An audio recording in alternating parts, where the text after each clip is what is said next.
We're going to get started with the committee of the whole meeting. I've asked, I've asked Trustee Williams graciously agreed to be the trustee and also be the clerk for tonight. So at this time we'll have the roll call. Mr. Burns? I'm here. Mr. Carter? Here. Mr. Coleman? Here. Mr. Johnson? Here. Mr. Sapp? Here. Mr. Williams? Here. All right. First item from Robinson Engineering, Ms. Melanie Arnold, the resolution for the maintenance under the Illinois Highway Code. If you can press that button till it turns green, then they'll be able to hear.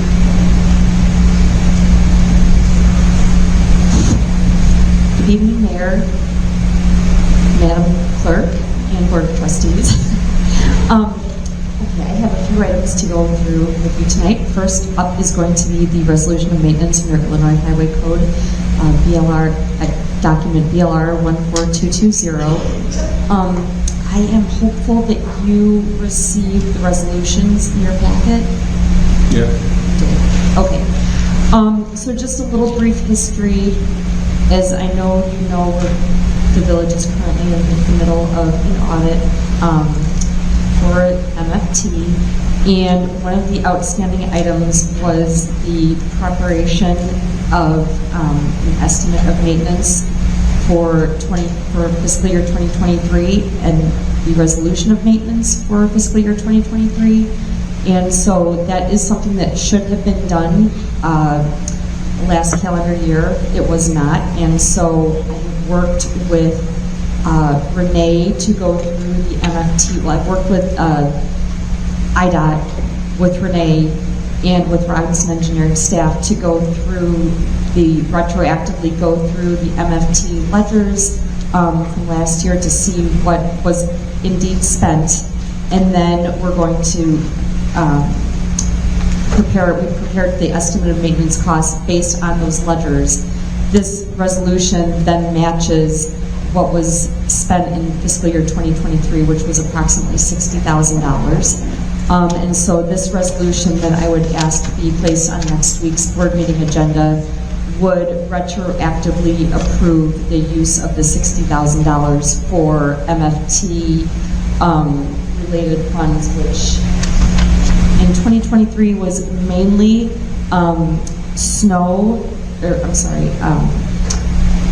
salt used for snow and ice removal, and then primarily IDOT payments to the county treasurer and IDOT for the village's portions of IDOT signal maintenance on Sauk Trail and Torrance Avenue.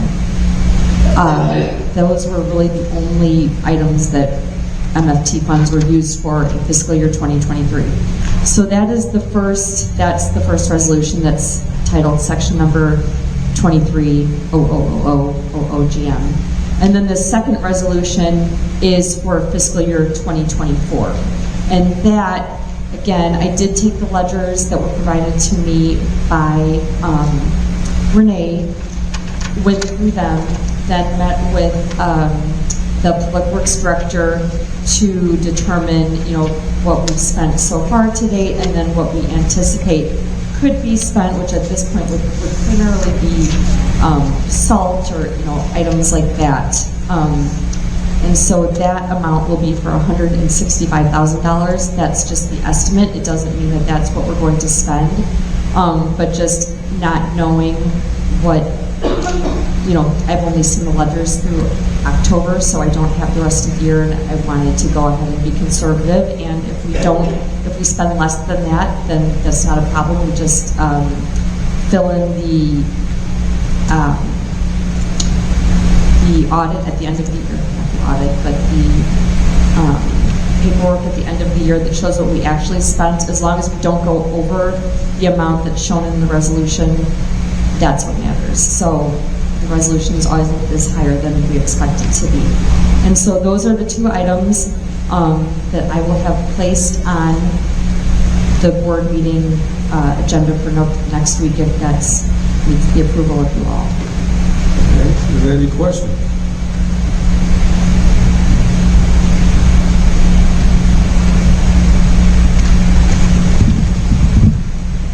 Ms. Arnold, what is the amount spent for R 2024 to date?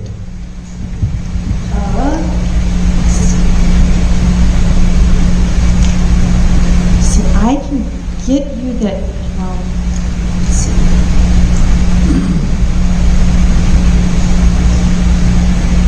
$2024 to date. Now I'm going off of some memory. I believe that what's been spent to date, street lighting, which I believe is about, I have 40, you know what? I would need to pull up my spreadsheet and let you know, because what I have here is a combination of what has been spent to date and then estimates of what could be spent between now, well, I guess it's almost the end of the year, so it was through October. So I would have to open up my spreadsheet. I might be able to just talk to you or send you that information tomorrow. I have, like I said, this is kind of estimated costs of things, you know, if there were items that needed to be transferred into MFT or costs that needed to be transferred or could be paid for out of MFT.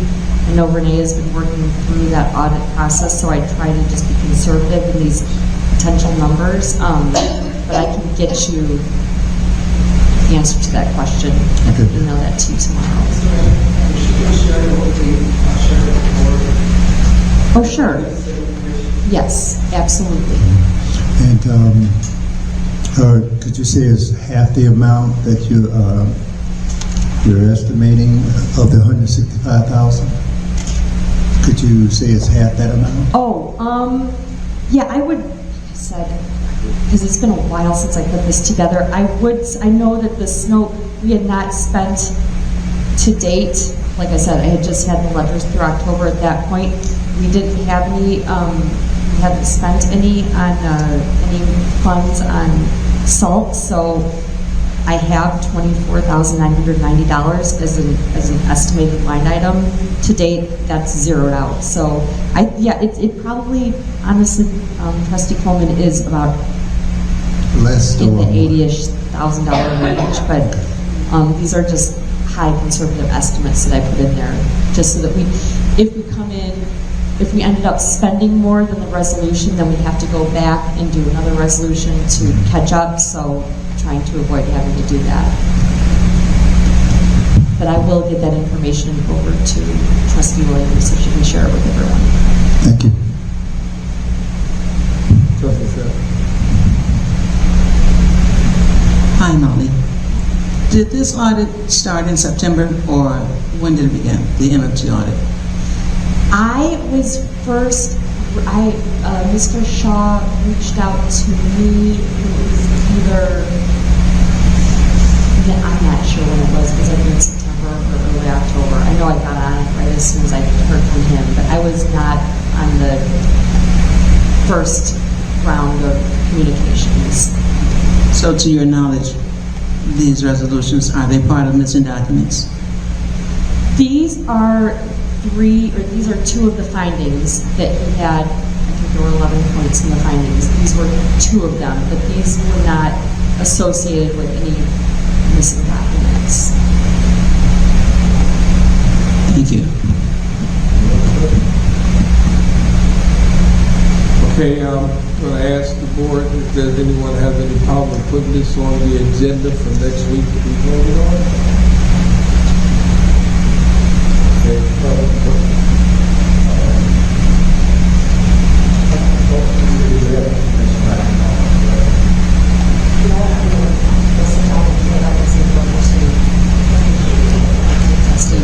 Right now.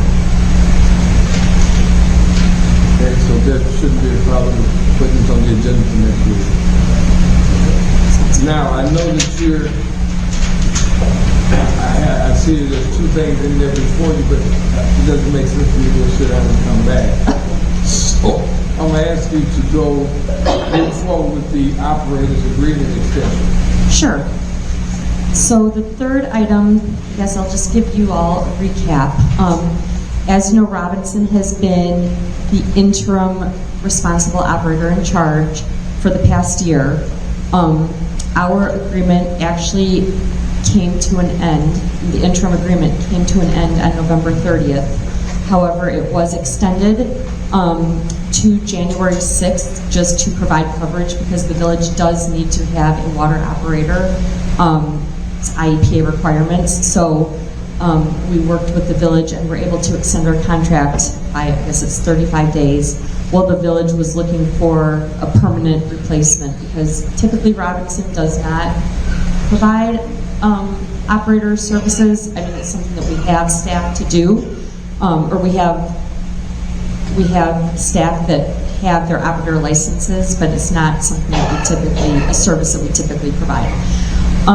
In the interim, we have been working with GLCAP, which I know, Debbie, I think you're familiar with them. And unfortunately, Bud Mason of GLCAP was not able to be here tonight.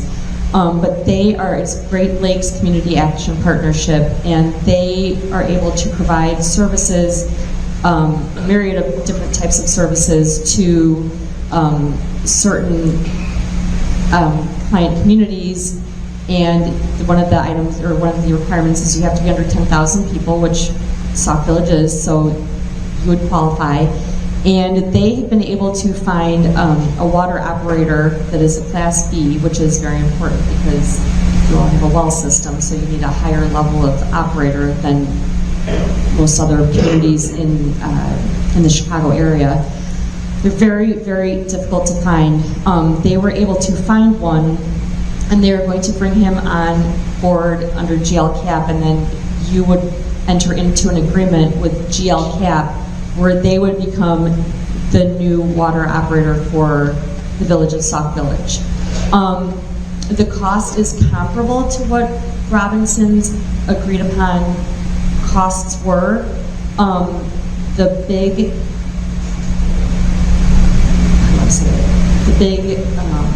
improvement will be that any costs there. Sorry, just want to turn back up. GLCAP receives its funding from like HUD, EPA. They are actually a nonprofit that works. They are paid with grants from these various agencies, and so they are able to. They're not able to provide responsible operator in charge services to the village. The village has to pay for those. And like I said, it would be a cost comparable to what you're paying Robinson, but anything over that agreed upon cost, any extras, any overages, can be paid for with grants that are at zero cost to the village. And it's not something the village has to apply for. It's actually, GLCAP is receiving their own grants, and they're able to give them to communities as they see fit. So you will never have to pay anything beyond the typical responsible operator charges. So they're also able to provide technical training. They're able to provide assistance in like water audits or billings, a lot of services that the village could really truly use that expertise.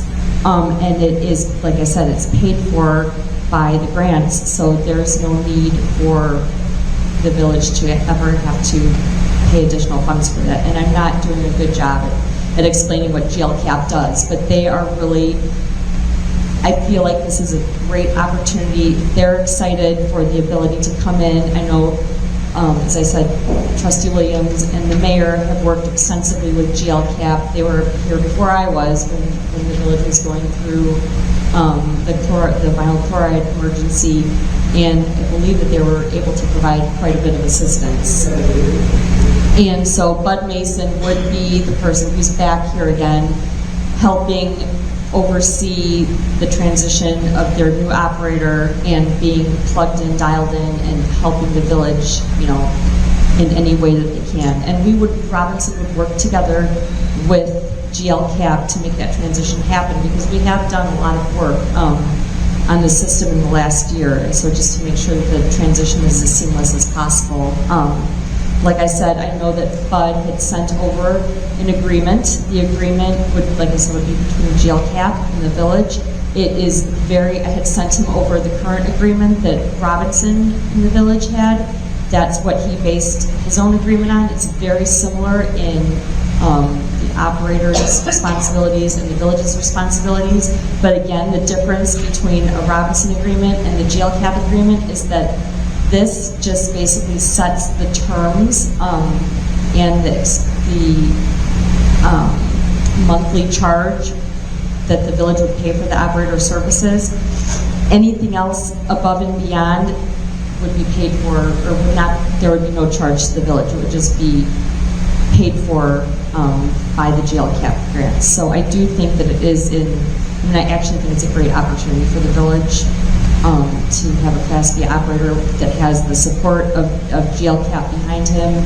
Robinson is still there to provide direction and backup as needed. But as I said, the Robinson responsible operator in charge was only supposed to be an interim solution while the village worked to find a permanent solution. And so I think this is a really good solution for the village moving forward. And I would say, I shouldn't offer this, but I'm assuming that Bud would be willing to come up for next Tuesday if people wanted him here. Well, now, he won't start until January, correct? Right, but I'm just saying if the board wanted him here next Tuesday, I'm assuming Well, that he usually would. that would be 2 weeks from now, the next Tuesday is the board meeting. Right, but if the board members just wanted him to come up and answer questions. Now, you did actually do two things at once. I did, I guess. You explained the agreement. Yes. And then you also explained the agreement moving forward with the onboarding of the new person. So you did that together. I did. That's okay. I just want to let everyone know that's what happened. Yes, so it's items, I guess that would be items 3 and 4. Right, you combine them. That's Yes.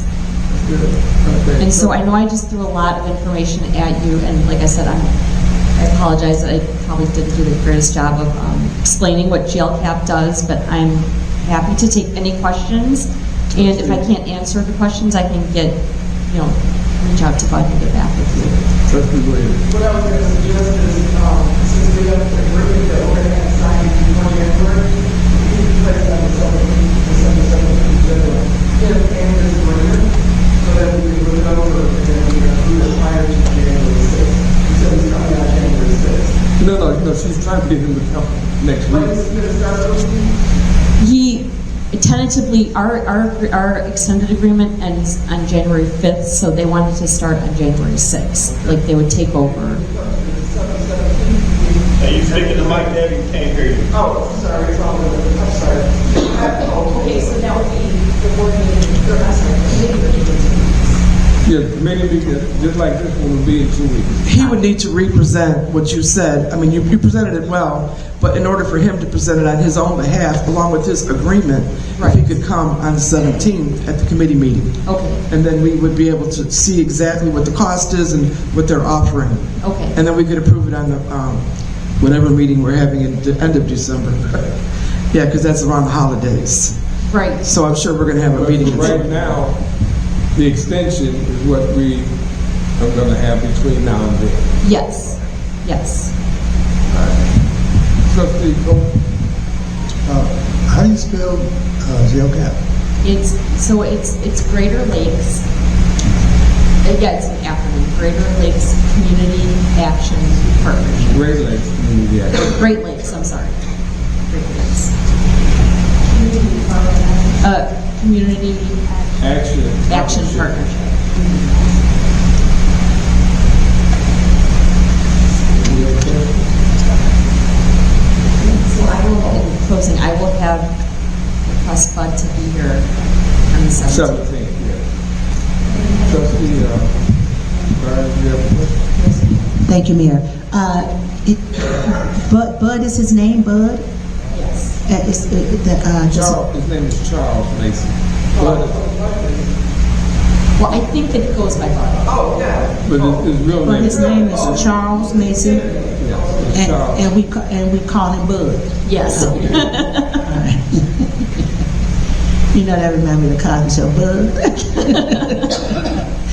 Okay. And you were saying that his company is Great Lakes Community Action Partnership. Yeah, it's technically a nonprofit, but It's a yes, nonprofit. that's who he is with.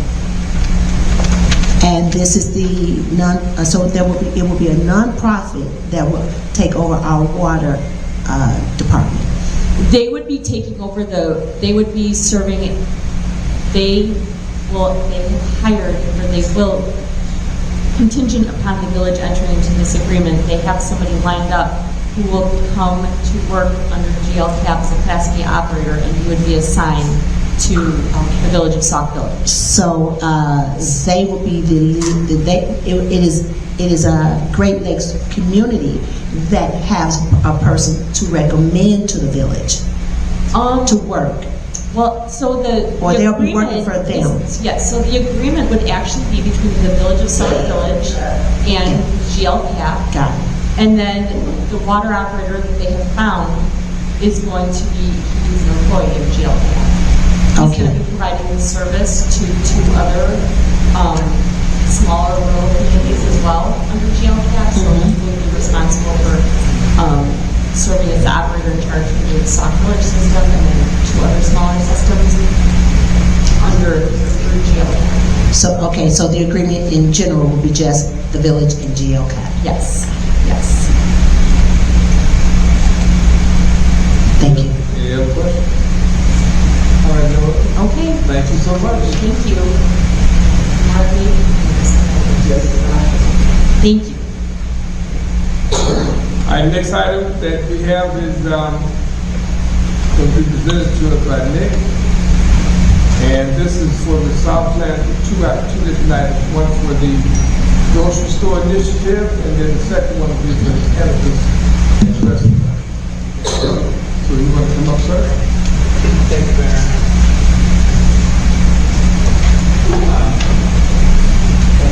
Okay. We have Mr. Bo Kemp also with us.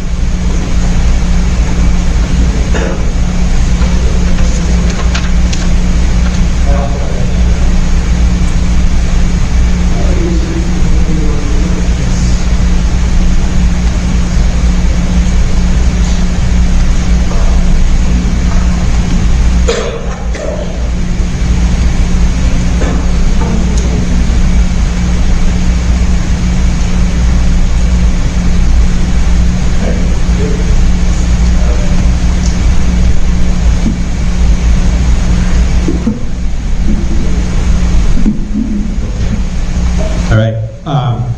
First of all, Board of Trustees, Mayor, thank you very much for the opportunity to meet with you again and present an update. I'm joined by Southland Development Authority CEO Bo Kemp, who will walk us through the slide deck jointly.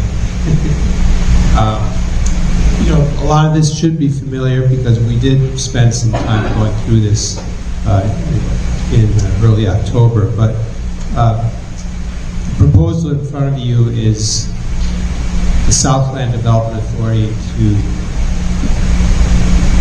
put together a proposal for a small format grocery store. It's a small format grocery store that would take about approximately 10,000 square feet, give or take storage space. And this would be located at the northeast corner of Sauk Trail Road and 394, adjacent to the Popeyes. This is a proposal that really is to address an ongoing need for the village and frankly for many communities in the Southland.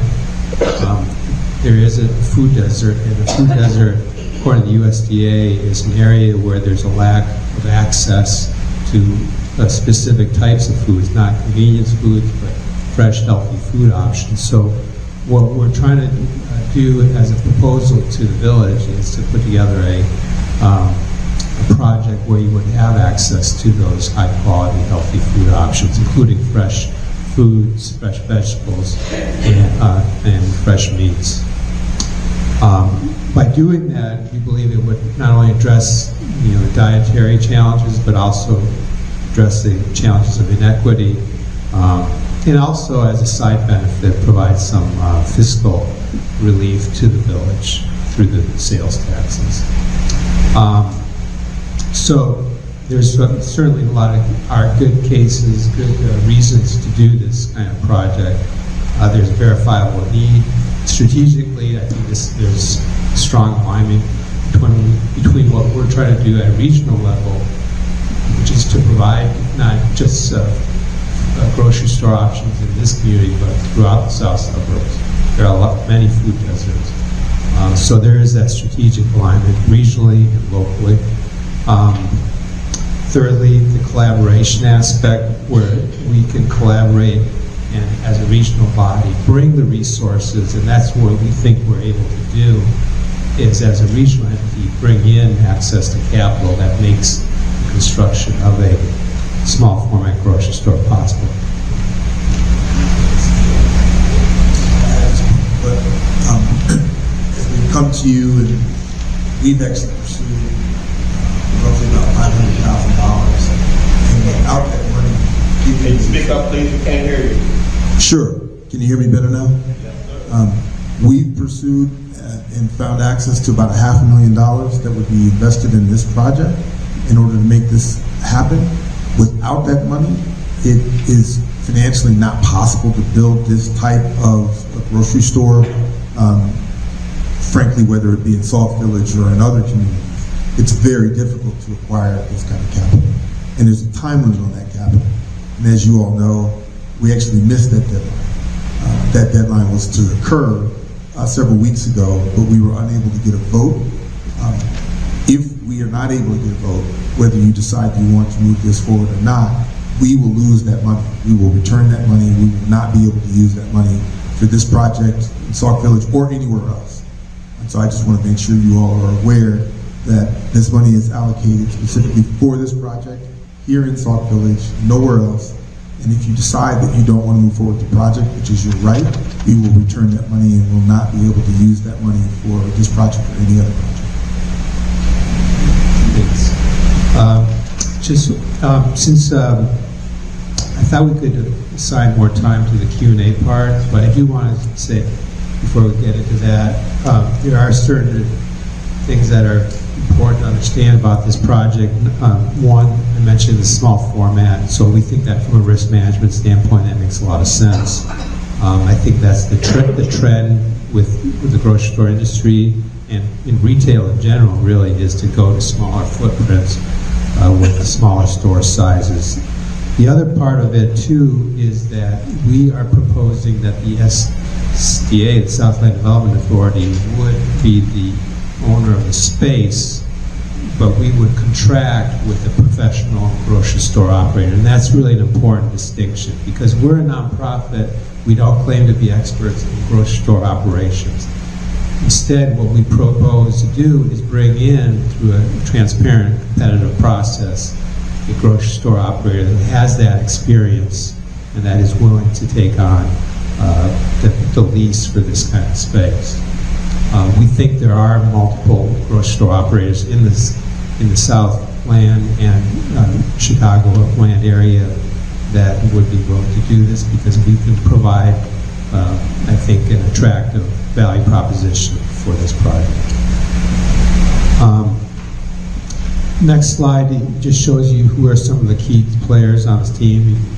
Obviously, the two of us here, but Sean Park, I want to emphasize, he's the state of Illinois, contracted with the Department of Commerce and Economic Opportunity.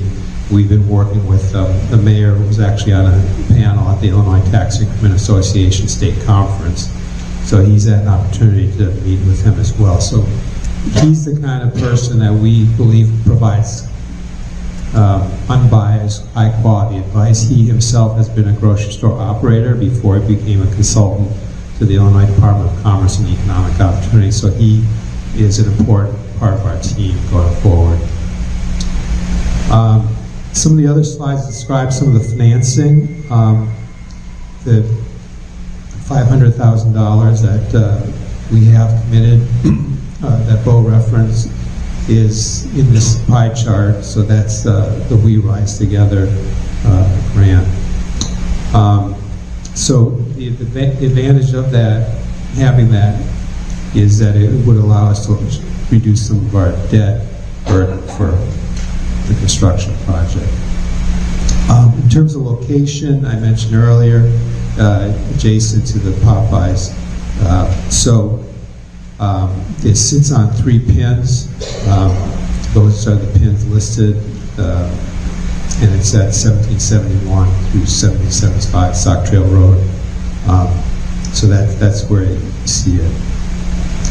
Lastly, we get these images from a grocery store that the consultant mentioned from the Illinois Department of Commerce and Economic Opportunity has worked on in southern Illinois.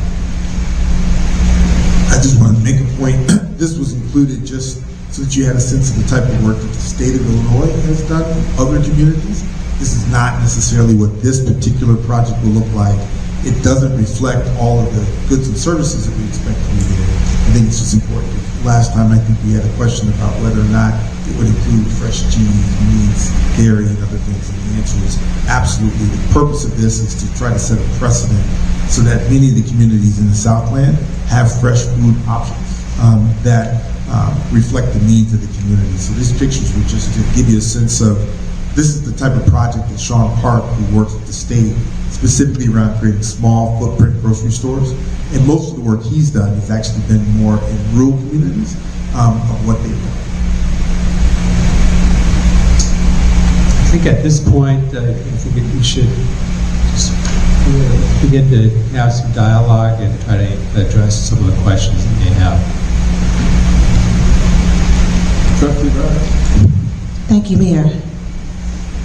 Nice to see you guys again. Okay, so you said that Sean has been a grocery store operator. Is that correct? He's been a grocery store operator, but he's been hired by the state of Illinois to help implement small footprint grocery stores around the state of Illinois. And we have never met him yet? No, you've not had a chance to meet him yet. Because we haven't been able to engage him because we need to have approval in order to be able to do that. So what I need to ask you guys, this is a 10,000 square feet small scale grocery store. As you know, we do have a small scale grocery store here that sells all canned goods, frozen goods, fruits and vegetables, dairy, all of the above. And it's a small scale grocery store. I need to know how your small scale grocery store is going to be better than what we already have. Can I ask a question? Would it be problematic if you had more than one small grocery store here? No, it would not be, but I just want to know if we're bringing in another small scale grocery store,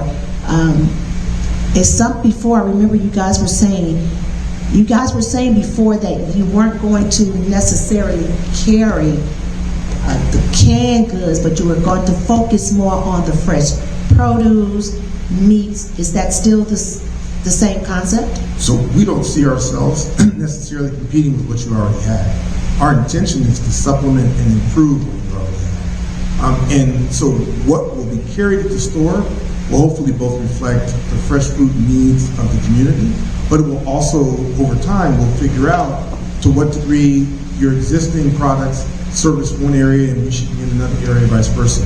What I think we were just trying to communicate in our last meeting was that these sorts of grocery stores, not just here in Southland, but throughout the country, they struggle to happen largely because they're not given enough time to actually work and to figure out what are the elements that need to be in a grocery store that meet the community's needs.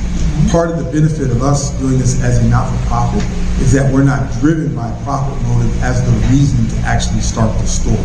And our hope is that that will give us enough time to find what the right mix is. And so, given whatever you already have, our goal would be to supplement and improve upon that, which in some respects might be competition, in others probably carries a completely different product than what already exists. Okay, so the other question is, can you tell me how long you guys, Southlands Development, which has been in the village of Sauk Village for quite some time, some years, correct? Well, we're only a 5-year-old organization. Okay, So but we're- you've been working with Sauk Village for how long? This year? Yeah. So about 9 months. So did you know 9 months ago that you wanted to do this small scale grocery store and that you guys will be the companies that actually build the grocery store, or is this a new revelation? We focused on grocery stores throughout the Southland, largely because what we believe is that all of the communities in the Southland deserve to have what we have identified as kind of 9 key components to any neighborhood. Grocery store is only one of those 9. And some of them may sound simple and basic, but they're important. Dry cleaners, places to get your hair done, hardware stores, pharmacy, sit-down places to eat. These are not specific to Sauk Village, or for that matter, anywhere in the Southland. These are the sorts of goods and services that need to exist to make functioning neighborhoods.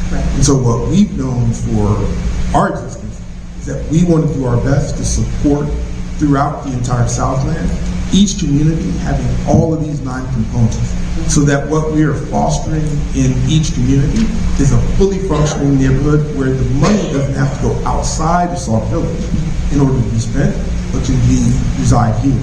We did not know 4 years ago that we wanted to build a grocery store in Sauk Village. That was not the plan. So it's not a new revelation, but we've evolved and identified this as a location.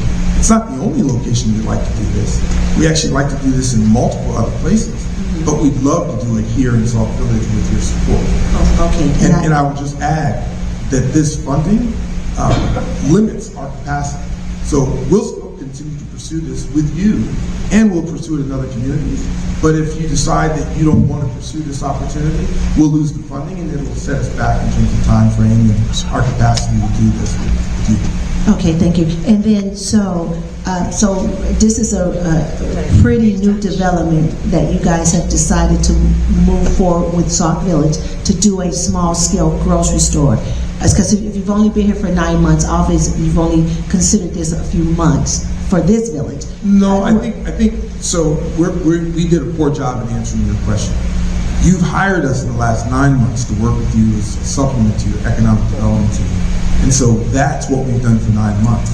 For 5 years, we've been working with Sauk Village as we've been working with all of the Southland. Okay. We have not, for all of that time, been focused on developing a grocery store here. The first 2 years of our existence was all about basically COVID recovery and the pandemic. So I need to know, how much time have you focused on the grocery store here? Out of the 5 years? Yeah. I'd say we've been focused on grocery stores for the last couple of years. Here? And we've been focused on this opportunity here in the 9 months that we've been working. So in the but we've been thinking, in order for us to even execute this, this grant that we received in the end of 2021. So if your point is we had no concept that we were going to do this, that's not true. We had to apply for this grant and receive this grant, which we actually received in 2022. We applied in 2021. So our intention has been for multiple years to do this.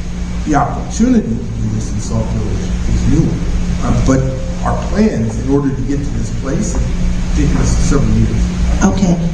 So I really want to focus on Sauk Village because I understand that you're interested in the complete Southland. So Mike, I'm trying to really understand. Do we have a task force? Did you guys have a task force? Have you worked with any the committee members here? We all have committees, and I haven't been called to any committee meeting to find out what survey. Now, you're talking about a small-scale grocery store and a supplement to what we already have, and this is a fairly new concept to be able to do this here in our village within the last 9 months. We haven't. What has any attorneys?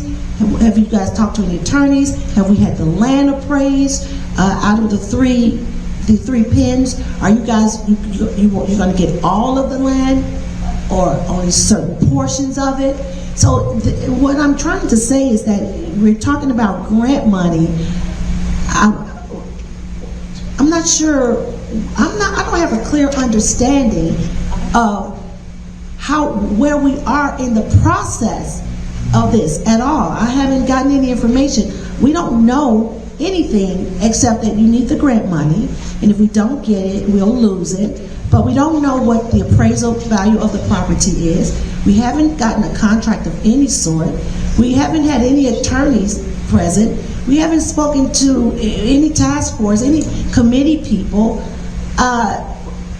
We've had this presentation already, and I'm just not quite sure. So with the grant money, what is the grant money going to do? I mean, how is the grant money, how are you proposing to use it? And if we sign off on it now, from the moment we get the grant money, what is the procedures? What's the process? What are we going to do? So when we engaged in the process of pursuing this grant funding in 2021, we engaged with Village of Sauk at that time for this specific location. So since 2021, we've targeted this specific location, which is the basis upon which we received the grant funding. So it has been several years that we've actually worked with the Village of Sauk in this location. And in part of that process, we've gone through working with attorneys, we've worked with the folks that do surveys, we've worked with people around the specific pins in order to identify a potential project in that location. So that element is not new. What's new is that what we've determined is that a higher, better use of that particular property is around us executing a grocery store. And the reason we came to that conclusion is because Sauk Village asked us that they needed a grocery store and asked us, could we be supported in that process? And to which our answer was yes, right? So for 3 years, I guess, we've been working on this specific area. We applied for this grant specifically using Sauk Village and these particular pins. We've worked with both lawyers and the folks with regards to all of the site-specific information in order to identify this as an opportunity. We've engaged with banks about getting the funding that would be necessary. We were fortunate enough to secure the equity that's necessary to actually start this project. We've further gone and talked to the state about getting support from Sean Park that would help us execute this project. We've talked to operators who would actually, in fact, be the operators to do the grocery store. And we're now coming back to you and asking you for approval to move forward with the opportunity. So why is it that your company, Southland Development, have not had a meeting with us?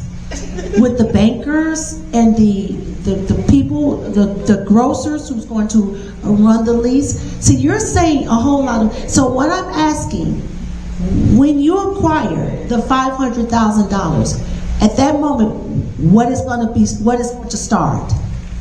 What are we going to do? Are we going to get a survey? Are we going to, what are we doing with the $500,000? The $500,000, so in order to build a project of this nature, this or any other project, you have to have a capital stack. You have to have both equity and debt in order to do that. We are using the $500,000 of the grant as the equity that would allow us to borrow the remaining portion of the money, because this is a $6 million project, to actually build the property. The $500,000 as to say that you could go into another bank, I have $500,000, and they'll be able to loan you money because you have the equity. That's right. Okay, so you're going to use this as leverage.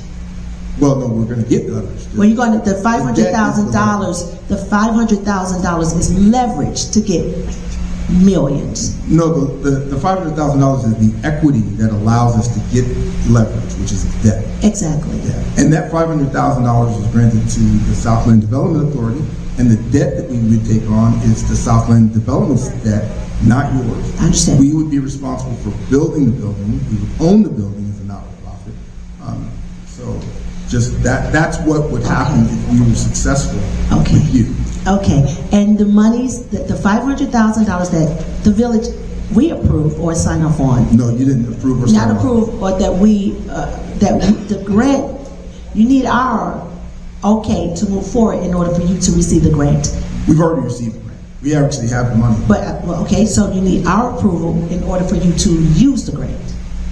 Well, we need the land, otherwise we can't build it. Exactly, that's what I'm saying. You need our approval for the land in order for you to use the grant, correct? Yes, ma'am. Okay, once you get the grant, now you can use the grant to go get more money, correct?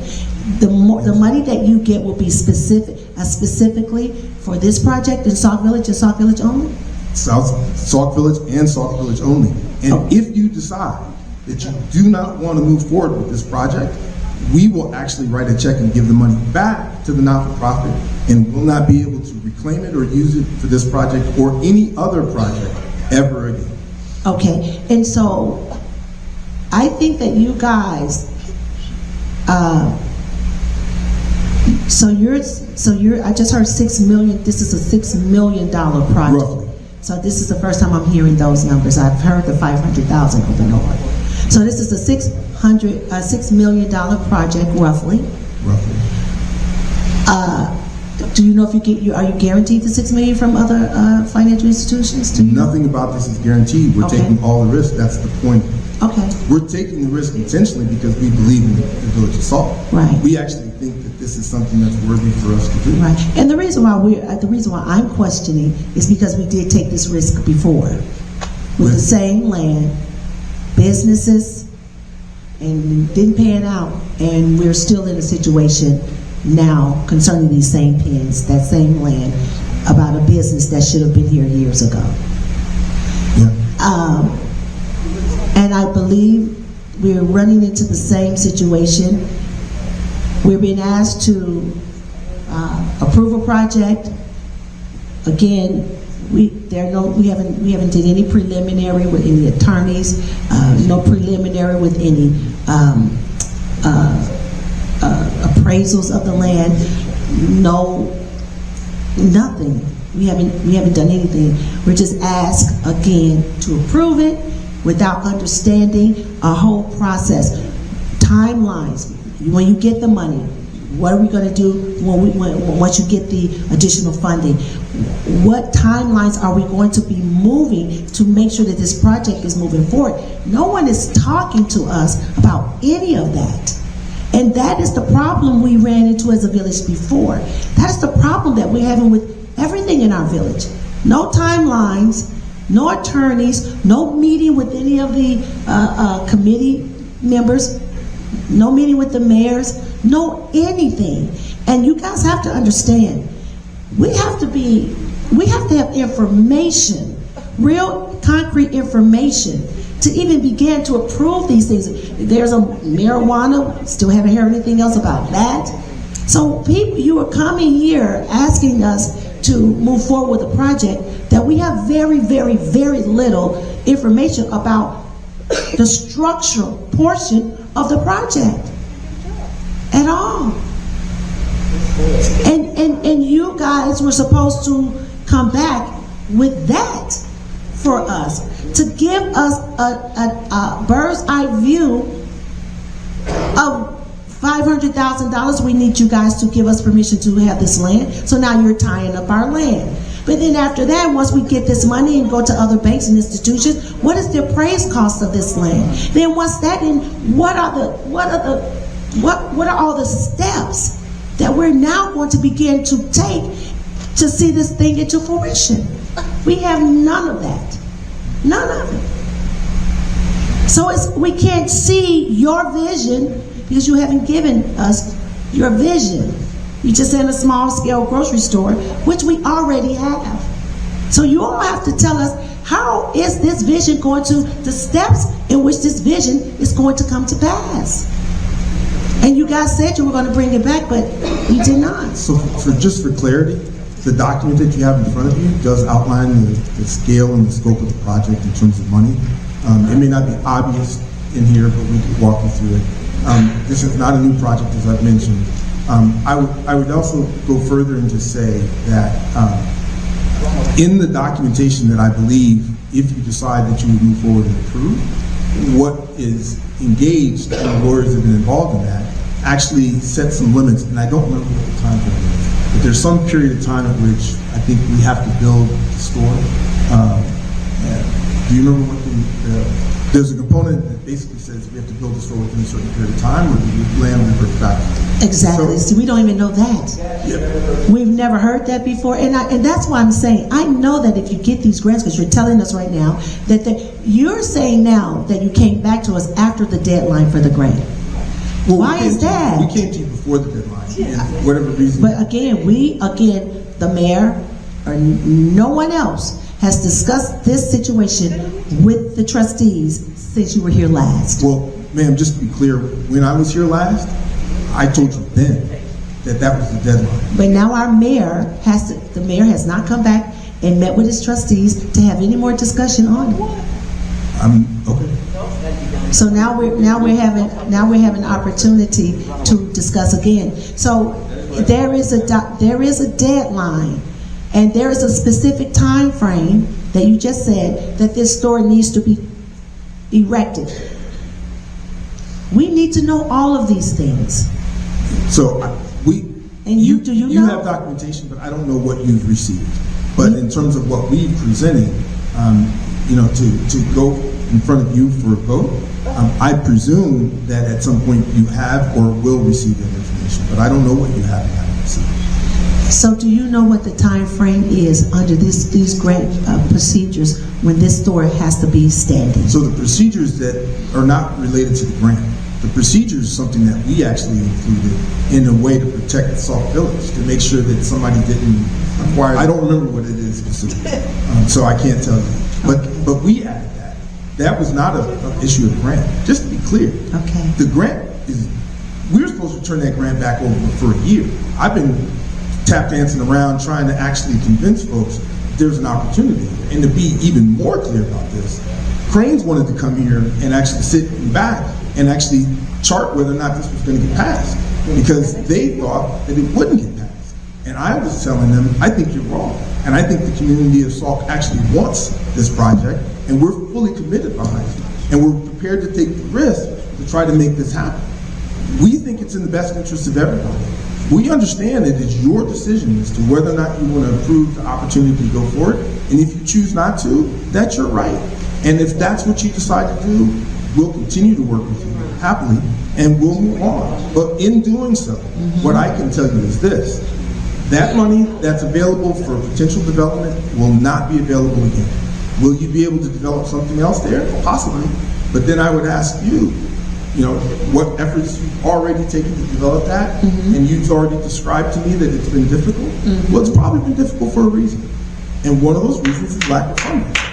And what we are coming to the table for you right now is I'm telling you that there's a check available to actually start that process. So and if you decide that you do not want to move forward with this project, that check will go away. So we are all here and we are all in agreement that we want to move forward with any project that is going to improve the development of this village and the residents of this community.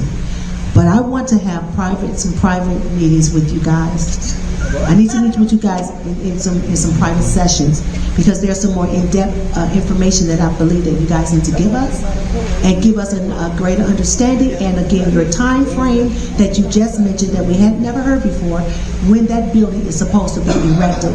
The last time I heard someone come here talk about a store, they told us 10 years from now. They said we can talk about it now, we can prove it now, but the time for it to stand will be about 10 years. So we need to talk to your company, Southland Development, very seriously about when that building is going to be erected, from the time you say yes to the time that building needs to stand.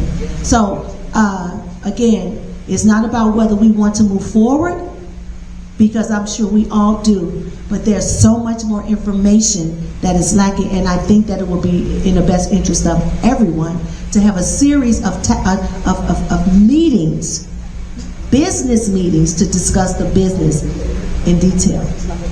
Thank you. Okay,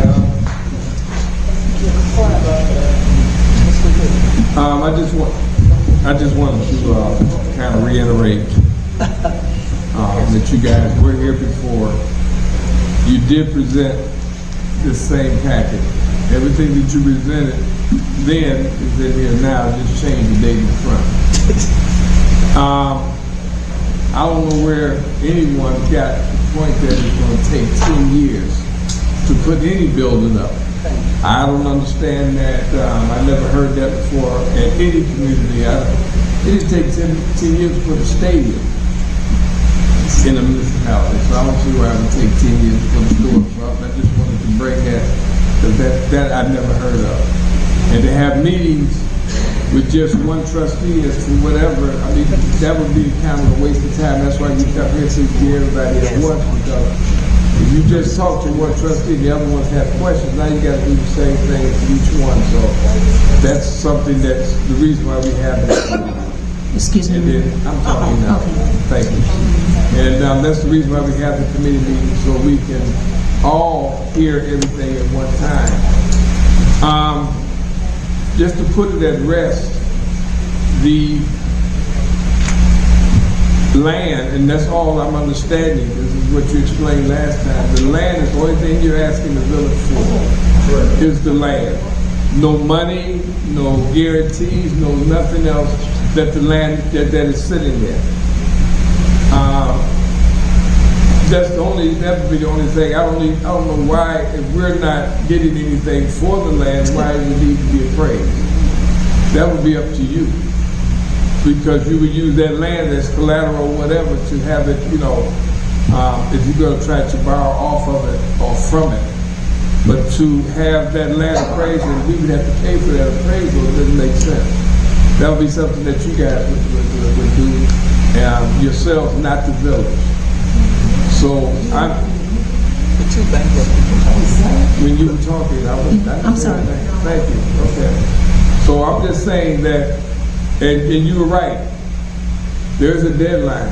You're getting money from a not-for-profit, and if you're pulling money out of that not-for-profit, they're giving you the money. There's a deadline for that.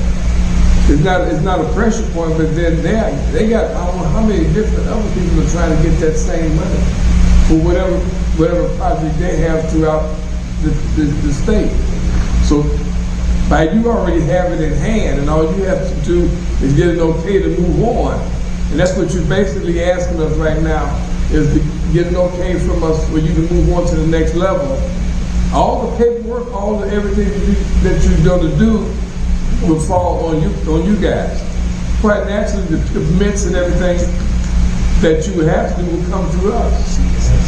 I mean, and the board would have to, the village would make money on when you build, the different building permits, and all that is involved when you build.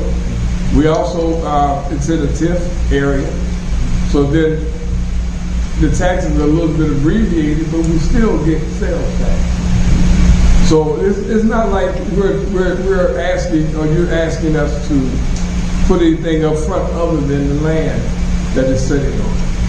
And for anything else will come under what you guys have to do with your company and move forward. That's it. You talked for quite a while. I'm going to take it a different person. You talked about 20 minutes, so let me hear from another trustee. Yes. Thank you, Mr. Mayor. It's 8 o'clock. Okay, based from your dialogue, you answered 2 of my questions. Okay, just have one more question, and that's regarding the size. You're saying it's a small grocery store. You have in here an example of a store. Is this store example that you have in your presentation, is it larger or smaller than what you're guesstimating our store to be?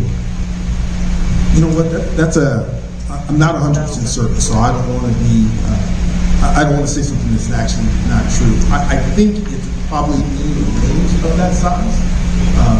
And frankly, we'd like to build a larger store, and if we can accommodate it, we will.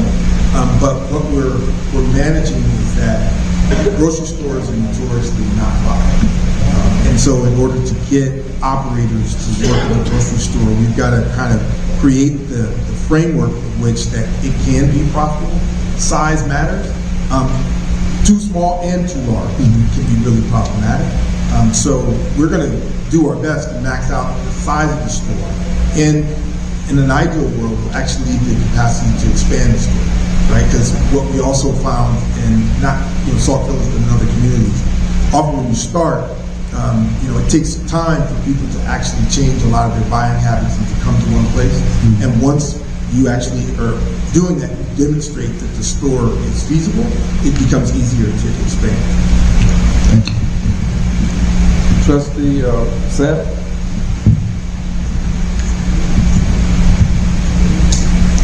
Good evening. When you guys were brainstorming about creating a store, you used some type of model. What did you use as a model to design or determine what type of design the store would be, what size, the format? So no, I think that's a misnomer. And unfortunately, it'd be great if we could say, hey, this is what we want. What you end up having to do is you have to determine, is there anyone who's willing to actually operate a store, and what size are they willing to operate a store, right? So you have to start with the premise of, okay, this is where I want to put a store. And I have several communities, of which Sauk is one. Then I have to identify who can be an operator of that store, right? And what are the things that group would need in order to determine that this would be a successful interest. If it were obvious that this was a place to put a store, the market would have taken care of that without our need. The reason why we're involved as a not-for-profit is because we're convincing people that this is actually a viable market. And so you don't start from the premise of, hey, what do I want? How do I accommodate it? You start from the premise of, what can I get somebody to engage in? And then how can I expand their vision? You didn't answer my question. There had to be some plan in your mind of what type of store you wanted. You didn't, I mean, I understand operator. I understand what it takes to run a store. I understand all of that. But when you're talking about building a foundation from the ground, you have some idea of what you're looking for. So most of the grocery stores that you would see kind of in large malls, they're usually about 60,000 square feet. And the design of 60,000 square feet requires you to pull from a much larger space, right? They do a model, to your point, where they estimate how many people do you need to pull from in order to make 60,000 square feet work. The reason that you can't do 60,000 kind of more typical size grocery store is because then you start to compete with other markets. Right now what happens is many of your consumers shop at 2 or 3 different places, but many of those places are outside of Sauk Village. So if you want to create a market that is viable, that can pull within Sauk Village, you end up going from 60,000 to a much smaller footprint. So when we thought about this, what we thought is, hey, we want to create 5 or 6, 10 to 20,000 square foot grocery stores that can exist in predominantly Black and Hispanic markets. How do we do that? That's the premise that we started with. How do we get fresh food options into these marketplaces where the typical grocery store operator doesn't want to be, right? So that's the premise that we started from.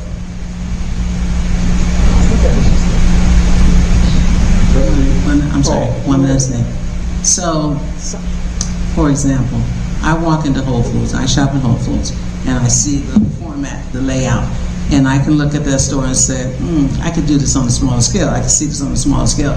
That's what I'm saying. Did you guys look at something and say, we could do this? I'm trying to determine what type of store we're talking about. When you say it's small, are we talking like a 7-Eleven design? I think I mentioned kind of general trend. The macro trend is to smaller footprint in retail, particularly grocery stores. It turns out the Aldi that I'm familiar with, it's about 13,000 square feet. So what we're proposing is in that neighborhood, slightly smaller than in Aldi's. The one that I'm familiar with is about 13,000 square feet. Yeah, 13,000 square feet, the example. The one that I'm familiar with, yes. It also coincides with some of the stores that I'm familiar with, independent stores in the south suburbs that are independently owned. They're not part of the larger national chain. Those also are probably about the same size as Aldi. So that's kind of where the convergence is, and maybe it's an accident, but I think that's where the market's going. Part of what drives us in that regards is what you need is an operator that actually already has a lot of other nodes in the market, right? Because you can't get just an independent person to have one store. So you actually need people who have other stores. Because what happens in many other markets is because there isn't economies of scale, there are not enough other stores, they can't actually be competitive. And so you need to find somebody who already has other small market stores in the area. And we need to find multiple people, frankly, that have small market stores that we can attract to actually be our operator with. So you guys already have an operator in mind, or? We've talked to 3 operators directly. We've not finalized an operator because they're all waiting to see, are we going to be successful in actually securing the land? Which operators? Trustee, Jeff? From my previous notes from your last presentation, since the question got brought up again about when will this project start, from what y'all stated in my notes, y'all said y'all was hopefully planning on breaking ground in the spring of 2026. Is that still at play? You said 2026, that's what my notes said. Yeah, that's very much the plan. This money was available to us because after the murder of George Floyd, there was an effort to raise financial money to create place-based opportunities to really instigate growth. And so this particular set of money is designed to make sure that it gets out and is used very, very quickly. And so our hope initially was that we would actually have started to build something in Sauk Village a couple of years ago, but we weren't able to. Now where we are is that this fund has actually come to a close. Unfortunately, and this is not a testament to any of us here, you know, the philanthropic community has kind of moved on from that event in their minds, right? They've done what they think they needed to do to address that issue. These are the last bits of money that's available to try to address these kind of inequity issues, and they actually closed this fund that has provided the funding to us. And so that actually puts pressure on us to move as quickly as possible. 2026 is a reasonable time frame for us. If we could break ground and move earlier, that would be better for all of us. It would be in our interest and obviously in the interest of the community. But I don't want to promise that we would do that if we can't, because there's a ton of work that still has to be done in order to get to that stage. But there is a great deal of pressure on us to make sure that we build, because they actually need to see the physical building as part of this process.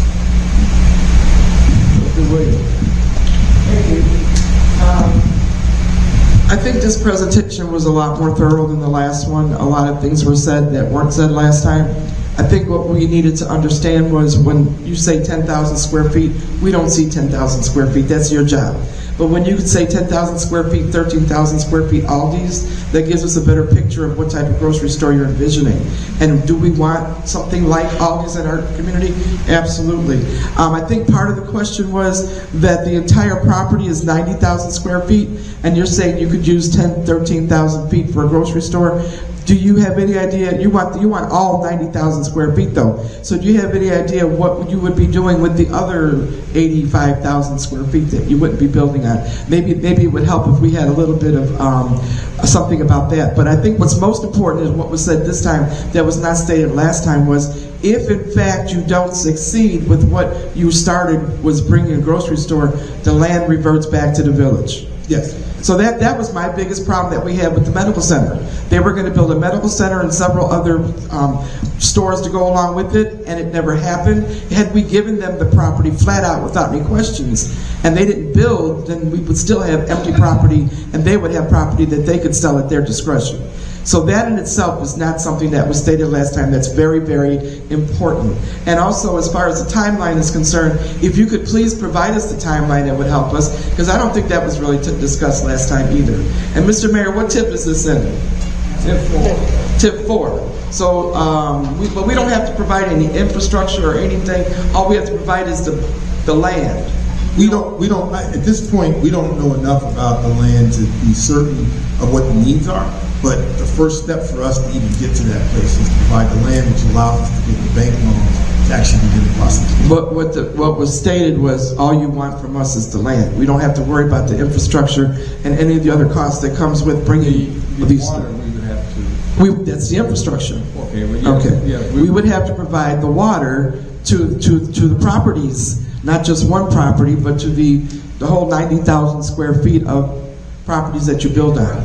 So it's not just the land, it's the land and the infrastructure. So just to be clear about the 10,000 square feet, so when you build on 90,000 square feet, we're required to do two things, one of which I mentioned, but one of which wasn't maybe as clear. even though that land is contiguous to a parking lot, you still have to provide parking. Yeah. You have to provide egress for Yeah. trucks to come in and out. So that takes up a lot of land that is not obvious, when you're looking at it. But Right. to get trucks in and out safely, not jeopardizing other drivers and things of that nature. And as I mentioned, our goal is to hopefully expand in the future. So TIF for Mayor has funds in there to provide for the infrastructure that's going to be needed. It wouldn't cost the residents per se. It comes out of the TIF. It won't come out the tip right now. Not right now. No, I mean, they're not gonna give you money just to bring something in. Then usually when that happens is when you start contributing to the tip. Okay. And you can ask for money coming from the tip. But not a new business doesn't have anything. There's nothing in the tip that says when a new business comes in, we're gonna give them money. That's not an incentive to bring new businesses in to use the money that's in the TIF? The tip itself is. Right. So that's my question. Can we use the TIF, the money that's available in TIF That's up to for? the tip board. Oh. Okay. Well, that answers that question. Within the tip. That's the Okay. tip board. You have to use the tip board, that's the tip board. I think part of the other problem, just so you know, have you been to Tornado? Either of you? Yes. So when someone was asking about the competitive store, okay, virtually it's right down the street from where you're talking about Yes. going. So basically, it would take that store out of business more than likely, including the fact that on this side of town, we have two new stores that just combined together, Dollar Tree and Family Dollar. They sell not fresh produce or fresh meats, but they do sell other things like canned goods and snacks and things that people would shop at. So the concern is lately with a lot of grocery stores and businesses closing, my concern is that we would probably be putting a dent in their business, but we do need a grocery store. We need an actual grocery store that we could shop in and get meats and vegetables and other things for our family. But you made it a lot more clear to me today as to the size and what could actually fit there and what type of store, because Aldi's is a big thing that people in the village have been wanting for a long time. Not to say you're going to bring Aldi's, but if I could put the size of Aldi's and what they have in it to what you're talking about bringing, it makes it clear to me. So that was very helpful. And the fact that we can get the land back if it doesn't build. I appreciate that. But one more thing. Last time you came, there was an ordinance. There was two ordinances. One to stop any type of contract with the previous situation, which was the medical center. And the second one said in there that there would be some type of, I'm not sure, Mr. Mayor, what it was called, but an RFP, an RFQ or something that went out for the land if anybody else was interested in using that land for something. Do you remember that part in the ordinance? Not for Do you have anyone. the ordinance with you, Trustee Johnson? Yeah. I believe that vaguely that in that ordinance, and if you've got a time frame going, I don't think that we could uphold that part of the ordinance. I think that was in one of those that it said that we need to put it out for other people to have the opportunity to see if they could use that space. Trustee Johnson's looking up her ordinance from the last meeting. That might be a reference to a very specific thing in the TIF statute. This happens to be in a TIF, so you may have to follow the statutory requirement. That's my concern. In terms of just putting out a public notice that there are, you would solicit alternative options for Right. that land. It Right. doesn't necessarily require you to take those alternative options, but you are required to put You're that required to public post meeting a out. notice. That's in the TIF Act, but I mean, that's something that I haven't looked at in a long time, but that's kind of I buried. bring it to your attention for the reason that you said you have a deadline. Yes. If you have to do that, first you have to get the board approval, then you'd have to post a notice for other opportunities. Is that within your deadline, or are we just talking and the deadline could possibly be passed before we have to fulfill the deadline? We met with our lawyers and the city's lawyers on this in the preparation of what you have in your ordinance. It is not our understanding that what you just described is part of what is required in this process. So we worked with your lawyers in order to put this together in front of you. Did they put the ordinance together? They did. Okay, because I don't have it in front of me. Trustee Johnson just gave it to the mayor. But I vaguely, like I said, I might not be right, but I vaguely remember something saying that we needed to do that. So, Mr. Mayor, what do you see Just in that for ordinance? clarity, that's what we provided to last time we came. Right, last Well, time. And so- if we would have approved that, it would state that we have to put some type of notice out, which takes time, and is that still going to be within your deadline? That's all I'm asking. So if that's the case, no, the deadline's passed. So I was Okay. supposed to get back the money, I just didn't. And I went to them and I said, I'm gonna try one more time. Okay. You know, I'm and- just bringing that up, and the mayor has it in front of him now, and he can explain what I said. But just for clarity, it was not our understanding, based on our conversations with the village's lawyers, that process that you described was necessary at all. Is it in the ordinance, Mr. Mayor? There's a conveyance here, but then the approval of the conveyance for real property, that was the redevelopment project in Surgeon Plaza. But this particular one, the village hereby approved by a vote equal to or exceeding 3/4 village votes the conveyance of the property for the purpose of developing a small format grocery store pursuant to the process provided prior to closing. The village will publish notice of the sale of 3 consecutive weeks in a daily or weekly newspaper. This is something that was done, I don't even see where it was voted on. That's what I was pointing out. No, it wasn't.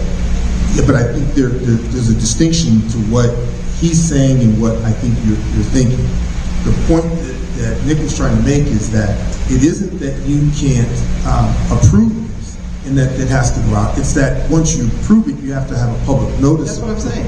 But that would not impede our No, capacity. I'm not saying that it would, I'm just saying time-wise, that's all Yeah, I was that- trying to bring it to that- your that attention. component That's an would not- additional 3-week stay of what you're trying to do. Yeah, That's all I was trying to that point wouldn't out. impede our progress. Just wanted to bring it to the table Yeah, again. that would- It's been a while since we saw that ordinance, I was bringing it back up.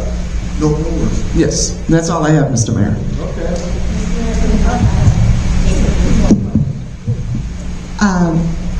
Just a few more, Mr. Mayor, just a few.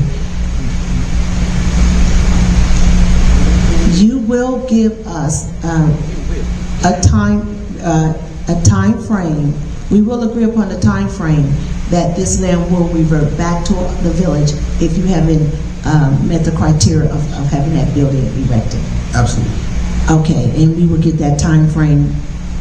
We need that immediately. And then also,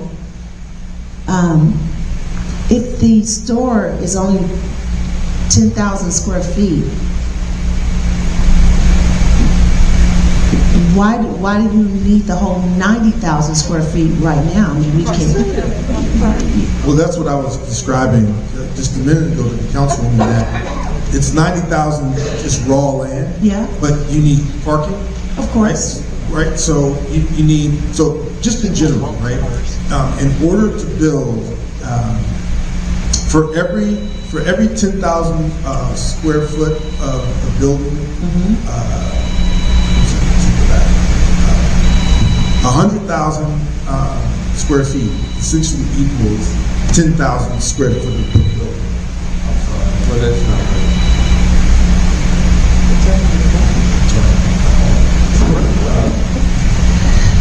The short answer is between parking, every individual inspection, you need all that $10,000. You don't build a 10,000.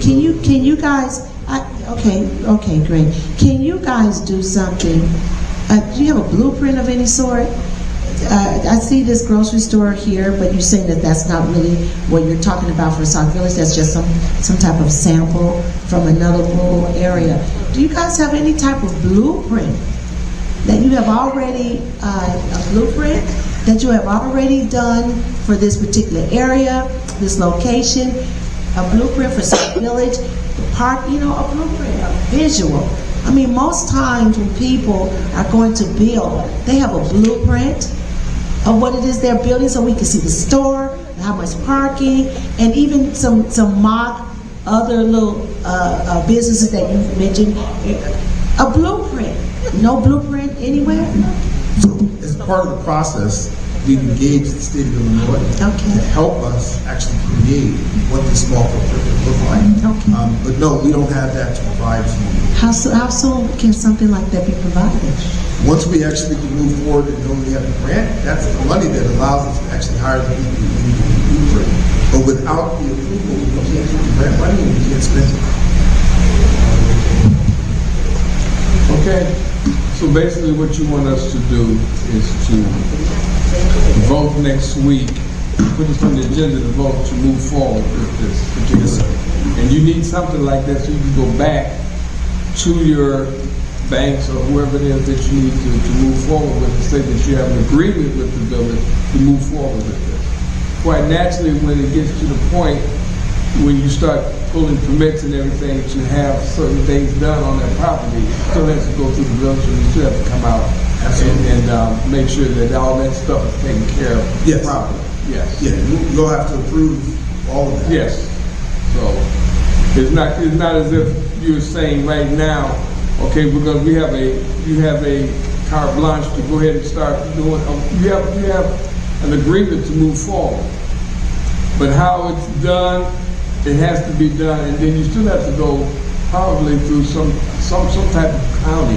I'm not sure if MWRD may get involved. They might.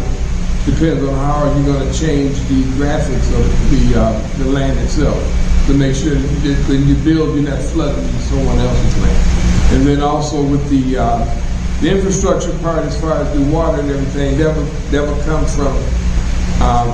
You would tap into our water system. Yeah, this won't be a simple project. No. Even though it looks like it's a simple project, there are many issues in that particular, and frankly, because we are a not-for-profit, whose focus is on trying to work with. And then the not-for-profit is going to make sure that It's one of the reasons why we're willing to take this project on. Your not-for-profit, whoever that is going to make sure you do it right because it doesn't want to come out of Well, we want to demonstrate, frankly, that Sauk Village and other communities like Sauk Village are worthy of the kind of investment in the public sector. And the only way for us to do that is to put our money where our mouth is. And I appreciate that you're able to go get that not-for-profit money, because if not, someone had to put that money up. Yes, Trustee Williams. I don't know if you're at liberty to disclose the three Potential people that you were talking about, are you at liberty to discuss who they were? No, I don't. Probably not, because you don't have any conclusive, yes, I understand that, I just wanted to What I will ask. share with you is they all are currently operating grocery stores that are both in Chicago and in South. That's why, I just didn't think that you could disclose it, but people want to know if there is possibility that you could, but you can't, Yeah, okay? and these are small grocery stores. Right, I understand. Not a Mariano. Or jeweler, like, okay, I got you, I just wanted to make that public. Okay, thank you. So I'll ask to have that put on the agenda for next week. the two ordinances that you have there, bring back to the agenda.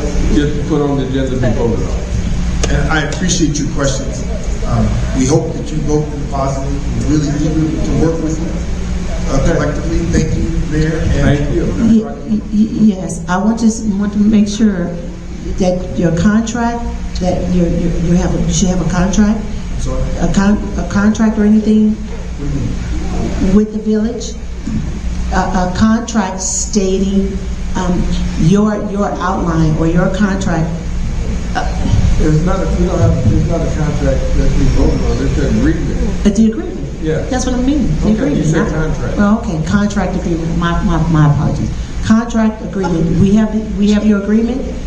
Yes, ma'am. Those are the two that the mayor just read. Those are the ordinances. Those are the ordinances. Those are the only things that we require at this The one is an agreement. Okay, I haven't seen the agreement, but I know that there's an agreement, that there are several things that we have spoke about today that I think should be written up in agreement. Those things are, number one, that you are going to be asking for the entire 90,000 square feet. That should be an agreement. The other thing is that there's a time frame that's associated that we spoke about tonight, that if this building is not built in the time that we discussed, that the land will be reverted back to the village. That should be in an agreement. There's also things that we've talked about as far as the fact that you're going to own the land and purchase the land, but you need a outside entity to actually lease your building in order to run a store out of it. That should be in an agreement. These are things that we've talked about tonight that we didn't get a chance to talk about before, and these are agreed things that we talked about, that you discussed, and we should agree on it. Those things should be written up in an agreement. I would like to see an agreement to go along with the a resolution. So you want to push it back another 2 weeks? He has a week. No, you want to push it back another 2 weeks? No, Mr. Mayor, Mr. Mayor, you said that we want to put it on the next agenda, Okay. which is Tuesday. Okay. If we're going to put this on the agenda for Tuesday, I'm sure that this company has the wherewithal to do an agreement within a week. When you going to discuss it? Because if you're doing all this, that means you're going to have to come back to another if meeting. you can have an agreement, We will not be able to do that. oh, you would not be able to agree and put these things in writing? No, it's been in order. But if you No, well, in the ordinance, the time frame and all those things are not in the You can ordinance. add it to the ordinance, we won't spend any more money on this process until we decide we want to work with this. We'll include the component that says the land use report back to you, but that's it. Now, That's it. And you can decide, and I totally respect if you decide you don't want to pursue this is not important to you. So, You don't get the don't, ability. please, And I- sir, what's your name? I'm sorry, I didn't get your name. My name is Bo Kemp. Well, Mr. Who? Bo Kemp. Mr. Bo Kemp? Yes, ma'am. Mr. Bo Kemp, I'm gonna respectfully ask, as I have said, our village wants anything that will cause our village to grow, prosper, and in the best interest of our community. So please, I ask you, we don't need to say what we don't want because we've repeatedly said what we do want. There are things that are discussing, there are questions that we're asking, and there are things that has come to light tonight that did not come to light before. I need you to respect that. And again, this is our committee meeting for us as trustees and the residents of this village to understand what it is that you're trying to bring to our village and understand your process, because you're telling us that it's your process. So you want us to vote on your process, then we're asking you to help us understand your process. This is not any contention or any of that. We're trying to understand your process, which is new, because you said yourself, this process has not been tried anywhere else. It is new. So just as it's new for you, it is also new for us. So we want an understanding, and the only people that can give us that understanding is you. So please don't get frustrated if we're trying to understand, but again, so many times, there are many things that has been said in my thought process that should be written up in an agreement.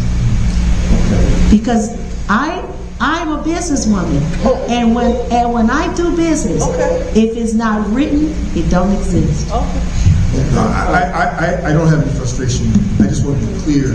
We don't have the capacity to add another agreement. In the conversations that we've had with your lawyers, we put together both of the documents that need to be approved by you, and we're prepared to move forward with that. Okay, well, let me explain something. This is not the first time we've had someone to come in and build something, I'm sure. So don't take it that this is the first time it's happened. We don't. Trustee Johnson, you have something to say? I just want to apologize to y'all. I understand totally what y'all saying. I feel like we don't need that type of agreement. All they doing is coming in and voting out the land. Either they gonna vote it in or vote it out. Yes or no. It is what it is, and I apologize. All right, let's move on, and thank you so much. Thank you all. And we're going to appreciate it on the agenda for next week, and if see if it's voted up or voted down. We're eager to work with you. And like I said, And I will say this. this is not brand new to us. We know how to bring a business in. Oh, I know. Especially one that's going to put a shovel in the ground and build. We've done it. Even if you decide that you don't want to move forward with this project, which I hope is Well, not I'm the hoping case, that. we still are committed to working with you. We're a small community. I'm not trying to turn anything away that's going to enhance this village.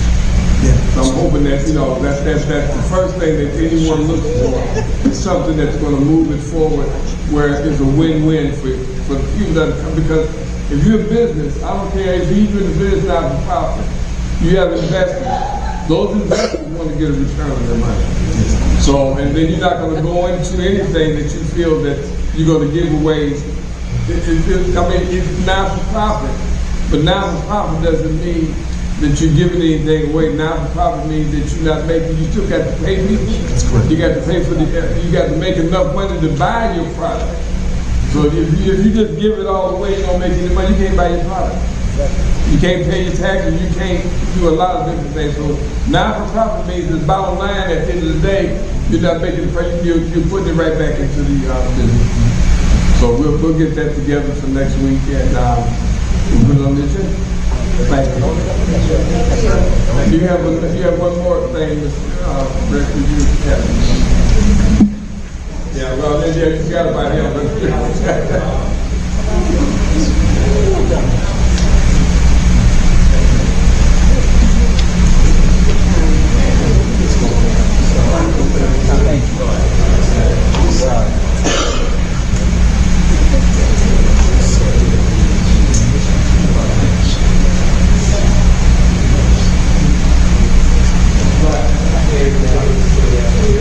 Well, I mean, you're going to introduce?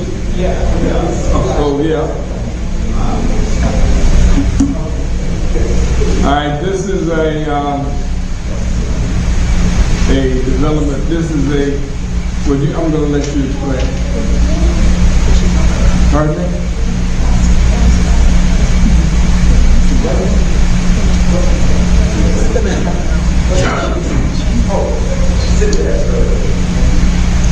I guess there's another meeting here. I'm just trying to figure out.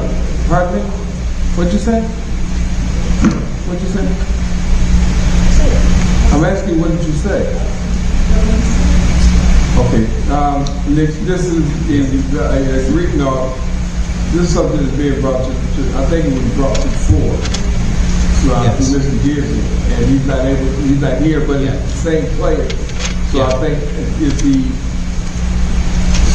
message has changed or not, I'm not sure. So First of all, thank you, Mayor. Thank you, trustees, could you introduce for the opportunity. I'm pleased to introduce to my right Ralph Risa from the town of Gate. Is that better? So he's an experienced businessman in this particular market sector, and this has been discussed previously. This is going to be an all-new proposed presentation to the board. So without any further ado, as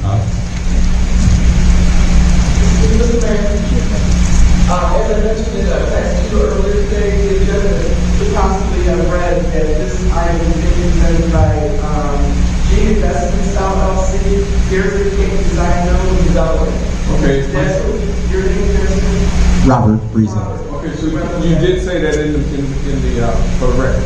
Yeah. Okay. So I'm saying for the record that you're actually here representing G Investments LLC. Here's the King Design Building Development. Great. The general contractor. Yes. Thank you.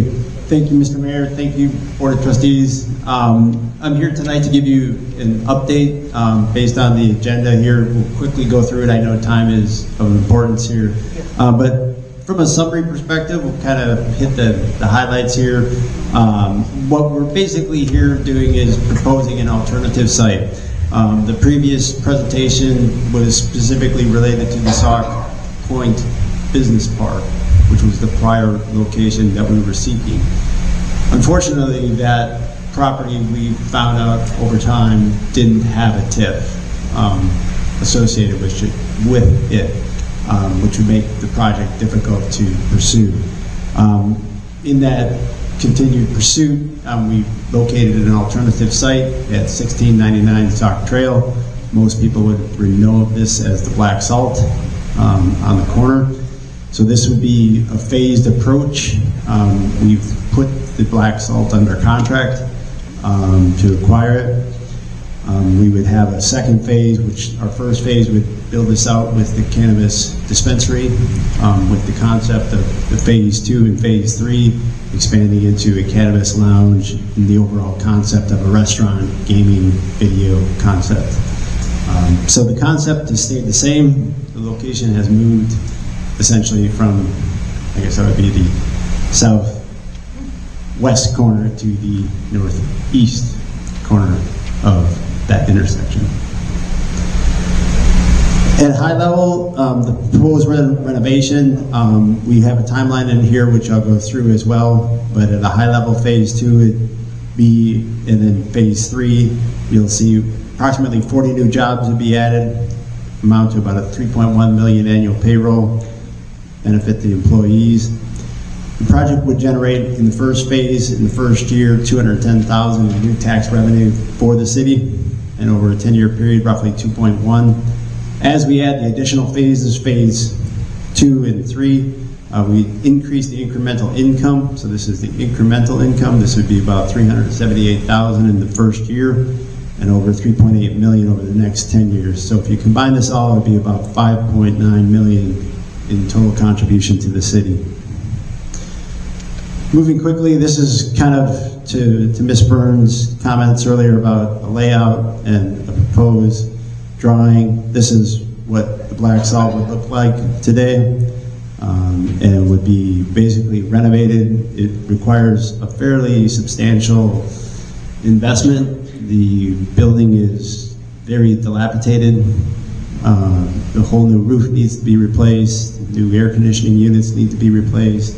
The interior would be stripped to the walls, and the plumbing needs to be recut. So it's a fairly substantial investment of infrastructure improvements that we'll be making. To an earlier point made during the prior presentation, the construction timeline here is fairly quick. Obviously, our intention is to get this up running as quickly as possible. The timeline for us is once the building is finished and completed, we submit all our paperwork to the IDFPR, which is the governing body for the state of Illinois. And then they have a 3-month period where they would operate, or we would be operating the license. And then after those 3-month period is, then it would be officially transferred. So there's an operating period where you're operating with the state. The team is the next page. It's just by way of background, some of you might know Jimmy personally. He's been well known here in the city. He developed the Sauk Village business point. He's commercially developed over 500 plus buildings in his 50+ year career being a building contract designer. And he's well known in all the cities locally here around. Kind of bringing you to the financial page. This is the forecast with proposed amounts. I believe these to be the worst case scenario. So I believe this to be accurate. So to background some of this for people who are not maybe cannabis readers of news, the average dispensary in the state of Illinois is between 6 to 8 million. So we basically just put it right in the middle. The advantage you have here being in Sauk Village is you're 3 miles to Indiana. You don't have to overthink the strategy. On a pricing strategy, you get about a 15% uplift being near the border versus the city. So it is an advantage that brings measurable incremental value. Walking through the restaurant, the gaming lounge, you can see the incremental additions in terms of what their contributions are. The next page really goes through the second phase, kind of highlighted phase 2 and 3. They're in the highlighted sections. These would be additions to the existing building. It's highlighted in the side view on the picture. Hopefully you can use your vision to understand how this building would be attaching to the existing building. And then phase 3 would be taking over the additional property at 1699, which would include what people would now know as like the beauty shop, etc. And the overall benefits, to just kind of quickly summarize, the first year, incremental tax new revenue to the city would be $210,000, 40 new jobs, and roughly over a 10-year period, the total benefit would be about $5.9 million. With that, I can stop and take any questions. Okay, any questions? Trustee Coleman. Don't know what page, but under financials, Yes, sir. yeah. Okay, you have under phase 2, the restaurant. Well, what type of food are you serving in the restaurant? So the restaurant concept that we've explored, quite honestly, is a firm called Chiba Hut. This is a toasted sub service, so it'd be similar to like a Jimmy John's, but it has more of a cannabis theme to it. There's, I think, currently 4 of them in the state of Illinois. I know there's quite a few of them are down in the city area, Ringleader. So it would be that franchise concept. I've spoken with the owners regarding if they wanted to do it as a store-owned concept where they would be the owner-operator, and then we've talked about a 5-year deal where it would revert to the operator, so multiple opportunities. When you say cannabis theme, could you elaborate on that a little bit more? It would be mostly in the menu. So like if you would read, it would say instead of a standard turkey with cheese and tomato and bacon, maybe we call it a club sandwich. Normally they would call it Red Ruby Club or something after a strain name. So it's more of a cannabis culture concept would be the idea. So you would have a usage of cannabis as part of the recipe? No, sir. No, not allowed, and nor would we. Okay. Just the theme. Just the theme. I need you to be specific. Yes, sir. Fair question. I have been into some of the cannabis dispensaries. And will you be doing the same concept where you would, someone would buy, take home and bake, and muffins or whatever, then the cannabis will be in that. Is that correct? You can buy, like, I think you're referring to OK Dispensary, where you can buy those pre-made brownie packs, etc. So in the dispensary, if the dispensary purchasing manager feels that that's a product that would sell, then they would be able to purchase that. So yes, you know, it's up to the purchasing manager, but he or she could definitely make that choice. But you can't. We cannot serve anything, anything that needs to be refrigerated or heated. So it basically excludes anything from a food service perspective. What I'm saying is, I don't want you to come in, have lunch, and leave a different way. Yeah. No. No. Yeah. No, there are states that do allow it, but that is not allowed here in the state of Illinois. Right. Because I didn't see that when I went there. You know. And then the last question, not question, but the comment. Like I said, I visited, and I don't know what type of air quality that they have, but you can't tell. You don't. There's no smell of cannabis at all, and you can actually see them in their little small lounge that they're separated in. So The place that smells is where I work. at the grow facility. I mean, it's on your jacket. I mean, it's just everywhere, and you get it on your hands. It's sticky. But in the dispensary, it's very clean. Everything's the best thing about this state is, from the consumer's perspective, everything has to be packaged. So unlike other states, like in Michigan, where they will allow the bud tender, he or she, to physically, interact with the jar, take it out, put it into a bag. He or she has the ability to sneeze on it. They're not protected maybe the way they should be when they're servicing. Go ahead, Trustee Sauk. Good evening. So there is a cannabis dispensary, right, in Calumet? Mission, yes. Mission, yes, yeah, Mission. There's that one down the street. So, in Linwood. I only know that one. Right there down the street. So I know there's a new one in Homewood. So dispensaries are popping up everywhere. Yes, ma'am. What is going to be your attraction to distract people from going in the immediate vicinity to come to this particular store? Well, one, we may want to make sure it's a very safe and inviting environment, number one. I mean, people won't shop there unless they feel safe. It's well lit, well presented to them. Today, approximately 54% of the women or the shoppers are women. So there is a high degree for safety. Women are going to feel much safer in making sure it's well lit up. So these are the big drivers to make it important. Obviously, it's going to be product quality. It's the, how you differentiate your product, how you market it. Those are all things. But the number one driver for us will be the 3 miles to Indiana, geographically in a very desirable location. Is this going to be a facility where people can actually sit down and enjoy their purchase? The first phase, no. In the second phase, yes. Thank you. Trustee Burris? Thank you, Mayor.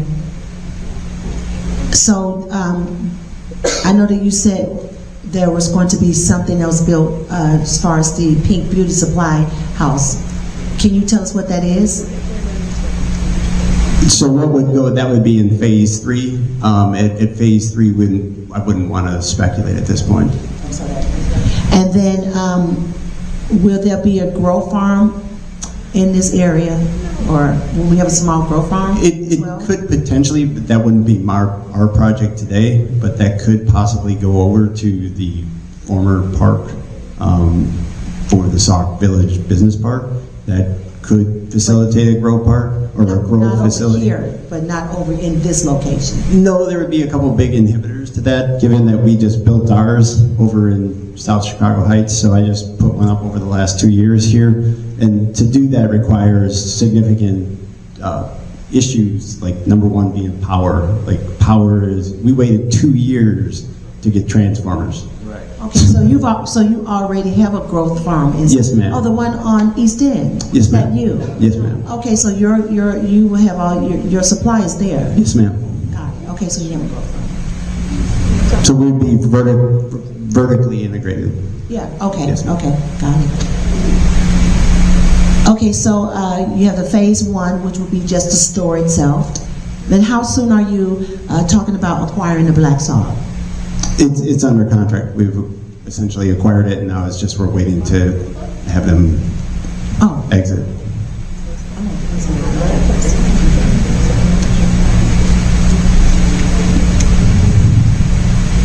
And so it's under contract, and so you're saying it'll be about how long before it is actually ready for the public? We would hope to be open no later than August 31st. Because of all the work you have to do. Well, we have to go in there and demo it, and then we have to rebuild it. Not the building itself, just the internal workings? No, we have to put a whole new roof on. We have to take the roof off. Are you going to tear the building down? No, we're not going to tear it down. We're going to gut it. Got it. Yes, ma'am. Okay, so that's what, August, so by August. And so you've got, a little bit of time that needs to be demoed and then rebuilt, and certain requirements requiring security mostly with it generally takes the guys to put cameras in. I mean, the camera setups are extensive time sinks. Okay, so it's already under contract, so we hopefully could be up and running. And so now it'll just be the store, so the community and surrounding areas can come in and just buy. Correct, they could buy their products. Weed. Yep, I mean, it'll be a full product offering. I mean, I was reflecting with, I think, one of the trustees here, our executive staff and in how they use cannabis. Okay. Out of the 6 executive, half men, half women, I'm the only, AKA, probably smoker of flower. My twin brother, who's an identical twin, doesn't do anything except he loves his topical cream. It helps him with his arthritis. His wife only uses edibles at night. Same for my wife. So it will be. So you will be able to come. I know there's a lot of people, like you're saying, that it has to do for ailments, and it helps. Do you have to have a medical marijuana card in order to get it for ailments, or you could just come and purchase because it's open to the public? Today it's open to the public. We will be serving medical cards as well, and being a medical patient, you get certain advantages, lower taxes. Usually we, as a provider, we give them special lines per se, so if you're a medical card holder, you get service first. You know, the whole idea is to be a medical facility first. Thank you. Thank you.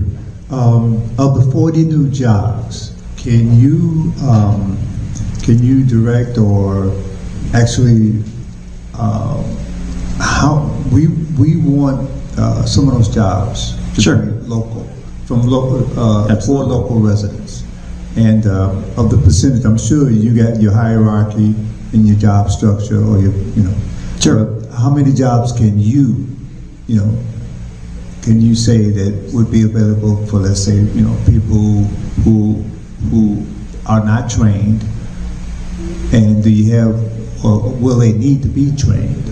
Yep. So, good question. So the primarily makeup of the workforce will be what we call the bud tenders, or the people who service and speak with the customers and interact with the customers. You're going to be interacting on a daily basis with the machine as well. So the bud tenders, part of their skill set is going to have to require to be able to walk people through, the touch screen, etc. The process when a customer walks in, as you might be familiar with going to OK, is you have to go in and check your ID. So there's a certain amount of security personnel that will have to be there. The facility will be open for 12 hours a day, 7 days a week. So just by that very nature, you're having to have hourly people there for that significant amount of period of time, right? And then you have, at each transaction in the chain of custody requires at least 2 independent people. So in most cases, 3 when the money is involved. Excuse me. And so just by the very heavy regulatory environment, you have a lot of people who are just AKA having to be there to interact, to create the separation of duties, chain of custody concept, and to carry that through. So we plan to have approximately 10 what we call point of sale systems, or cash registers for most people. So if you think about like on a Saturday, which would be a fairly heavy day from a volume perspective, you would expect all 10 cash registers to be open. And you're going to be running 12 hours a day, so that just dictates 20 people right there, and then you have to have the 5 people in the back to be able to interact, plus management staff, security staff. So what I provided to you is 40 people, and I'm trying to be conservative and not over-promise here something that I can't deliver. Okay, so in other words, the 40. Another question, rather. The 40. Does the 40 include security? For this, no. Okay, good. Trustee Sapp? Yes. He answered my question. Okay. I want to clarify one thing he said, Mayor. You said it'll be running 12 hours a day? Yes, ma'am. From 9 to 9. Okay. Trustee Johnson? So is there a next stage that you need approval from the board from? Or everything is done, you just pretty much came here just to give us a general update? An update, and then to seek approval to get the redevelopment agreement, which this is all laid out in the redevelopment agreement. So we've sent the redevelopment agreement up. The main, I think have seen it once before, but the biggest change is the alternate site. So that, Agreement. I think it'll be out there. I'm not sure where it is. It should have been sent, but we'll make sure it's sent tonight or tomorrow morning. First thing. So you do have an agreement? We do, Mass. And I appreciate the actual blueprint. Yes. That was good. Thank you. Okay, well, I'll make sure that we get it to the trustees, see, tomorrow, so they'll be in their box. Yes, sir. Mayor, I think we may have to make some adjustments to the draft agreement because it's in draft, and Okay. one of the things is to address the phasing of it. I think that's one of the new aspects is the phasing. Yeah. And then, so basically this agreement will be for the first phase, correct? The redevelopment agreement, I believe, addresses all 3 phases. Oh. So, I All right, then I'll ask Trustee Williams to put that, to let the clerk know, put that on the agenda for next week to be voted on. But I need to get that agreement so I can get it out to the trustees ASAP. Absolutely. I'll go get it tonight. Yes, if you do. Well, Oh, tonight, pitch it. yeah, send it to tomorrow, to the clerk. Okay, will do. Any other questions?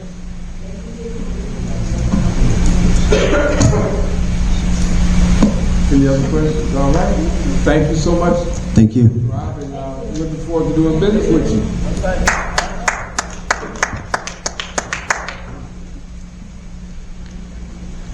Okay, moving right along.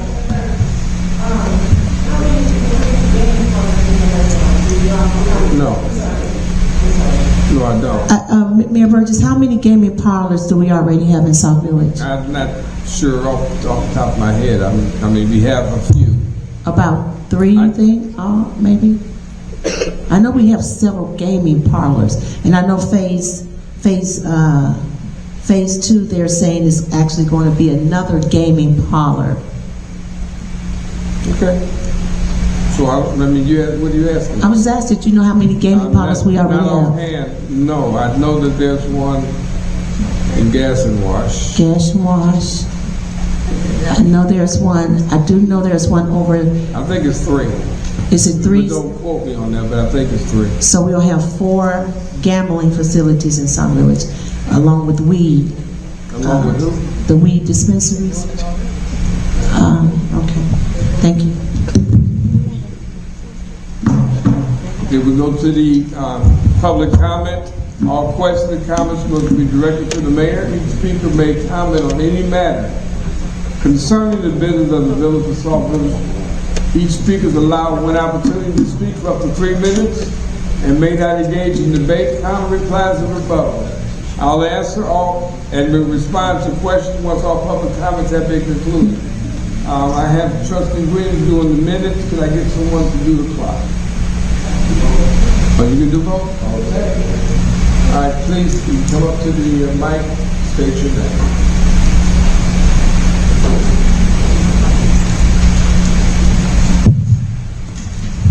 My name is Deborah Turner. First question I had is in regards to the store. If there's no cost to the village, my question is, what is the issue in us going ahead with that besides the issue with the land? The usage of the land, and if they're not going to do it, turn the land back over to Sauk Village. So we have no loss in that besides that issue with the land. Is that correct, Mayor? That's one of my questions. The second thing is in the phase of the gentleman that just left in regards to the second phases where he was talking about the hair supply store. Is that just going to be something that's going to be relocated, or is that just going to go away in regards to the different phases that he has in regards to that area? That's all I have.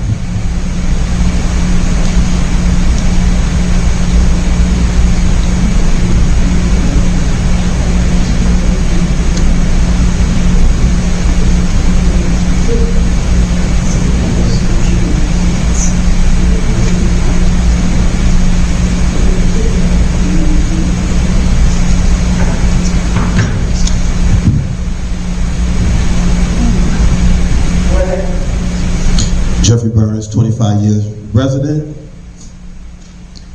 board member, District 168.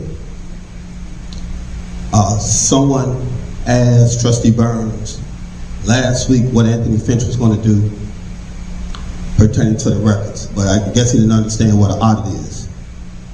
An audit is a careful examination of the company's financial records, which simply means he's to look at and to report what's there to the trustees or what's not there to the trustees. He looks at it, tell them what has been filled in, what hasn't been filled in.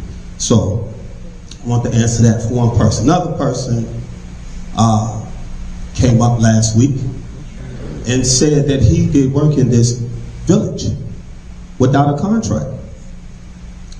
But I hear the people making noise the moment the trustee asked for clarity with these businesses. So I want to know, Mayor, how is this gentleman expect to get paid or gonna get paid if he did work without a contract that he said you were aware of, and that the village administration was aware of, that the finance department was aware of, and that Public Works was aware of? And also, I would like to bring before this village a petition to, and I'll bring it next week and I'll put it on the back table for those that are interested in doing an surety bond claim for the $78,000 that was supposedly came up missing a few years ago, that you, Mayor, said that you was doing an investigation yourself. So I think it's been 2 years, that investigation should be over. So I like to ask Sauk Village to sign that partition so we can do an surety bond claim to get that to recoup $78,000, because there's a lot we can do with that money. We can get a credit, a water credit, we can get some potholes fixed. I think we can put that $78,000 to good use. Thank you.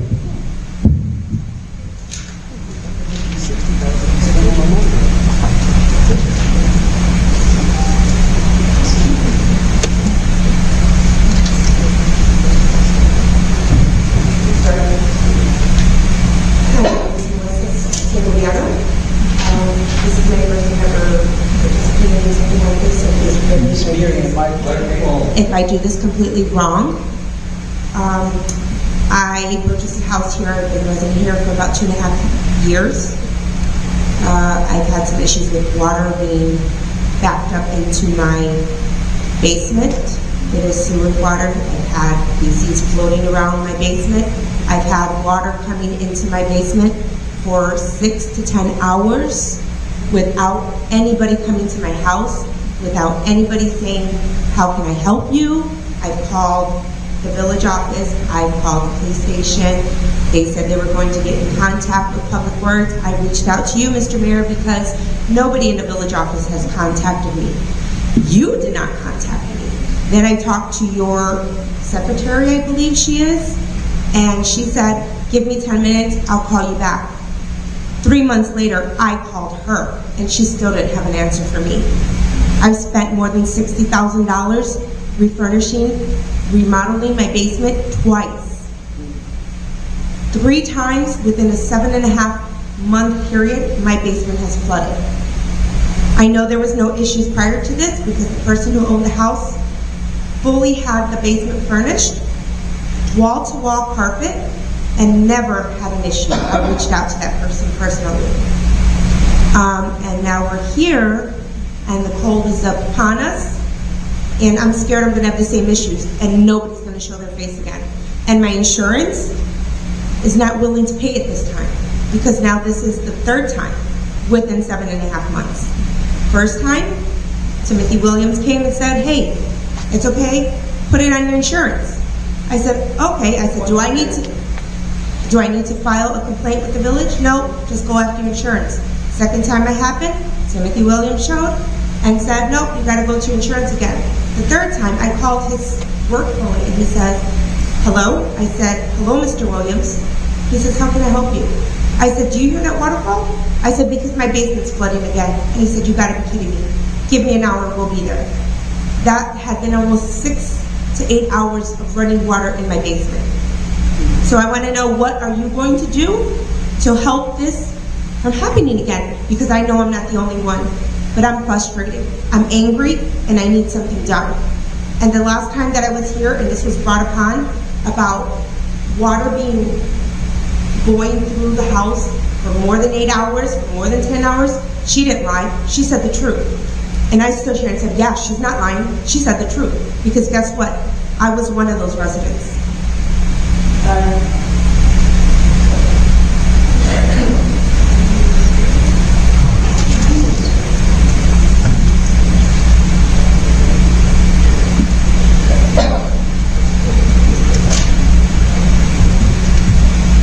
David Smith, resident.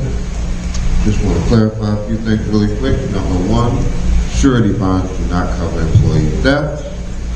You need like a dishonesty bond, or specifically an employee theft bond. So before you put that petition in the back, you might want to get the right terminology for what you're going to have people be signing up for. Mr. Mayor, I'm really just kind of discouraged by some of the things that I heard today. I hate to see that these people just continuously politicize things, and it makes no sense. All of these great things you guys are trying to bring to the village, and in my opinion, they don't want to bring it because it's campaign season and they don't want you to get a victory for any reason. Now, Trustee Burns, hate to do it, but she last week called me out by name and said, I don't come up here to talk about money. So I've got money questions this week. How much money have the trustees spent on Olson and McGrath? How much money of that was spent on procedural issues, which basically means stuff that they should already know how to do? How much money has Olson and McGrath contributed to any of their campaigns that are currently in the works right now? Is there a spending cap or a spending limit for any of the spending that they're doing with Olson and McGrath? Is there a limit? They sit up here and they say you're not being transparent with the financial documents. Why are they asking for a 486% pay raise? How is that financially possible? Why is it that every week we hear we don't get a chance to look at the books? How are we supposed to make decisions financially? Where were they on that? What books did they look at that said, oh, well, it's cool, yeah, give us a 500% increase? What did they do that? Does anybody know how much money we wasted on Zavinsky with nothing to show for it, but invoices? Does anybody, since I just heard Anthony Finch mention, does anybody know that you have to be a licensed, certified public accountant in order to do audits, to turn them into the Illinois comptroller? And if he's not that, then you're wasting your time and your money, as usual. Also, while we're speaking on the auditor, does anybody know that the auditor does not do right? They don't have right access. That is the basis, the fundamental basis for your lawsuit that you did last year with Zavinsky. And if you ask any certified accountant, they will tell you, auditors don't write, they report. Look it up. You guys need to really start doing your research. It's starting to get frustrating, and I'm getting tired of fact-checking behind you. You guys are turning formalities into forensic science. This guy came in here and said he got $500,000 for free to get started with a grocery store, and you want to grill it.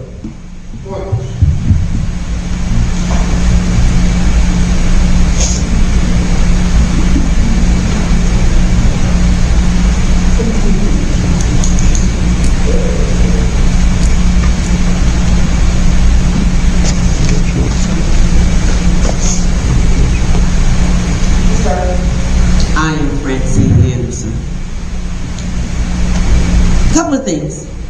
One is both of the presentations tonight were well done. I think there were a couple of things that were missed from one presentation to the other. But I think your questions that you drilled about, you already had answers to. Because you asked the same thing, rephrased from the first meeting to the second meeting, until you gave your summary of what you found out that was new. I learned from the first presentation that the land was going to come back to Sauk Village, so I don't know how you missed it. I was sitting back there in the audience, so I don't have your packages. All I have is what I hear and what I see them present. So I would think that you as the board know more than what we in the audience would know, since you have packages of information. That kind of disturbed me a little bit today. But I am hoping that the board will decide that a grocery store is a good thing. whether it's competition with one we already have or not. For those of you who haven't been here that long, at one time Sauk Village did have 2 grocery stores. But, you know, that goes with longevity. So, the other thing is, I am not in total agreement of the dispensary, but we need the funds of a dispensary.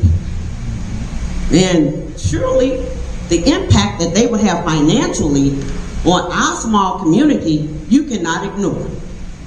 But, you know, the 4 of you guys are like-minded. So, you know, like-minded people think alike, do things alike, vote alike. So we have not had any economic development, mainly because of your thinking, your like-mindedness, and your unwillingness to do some economic development.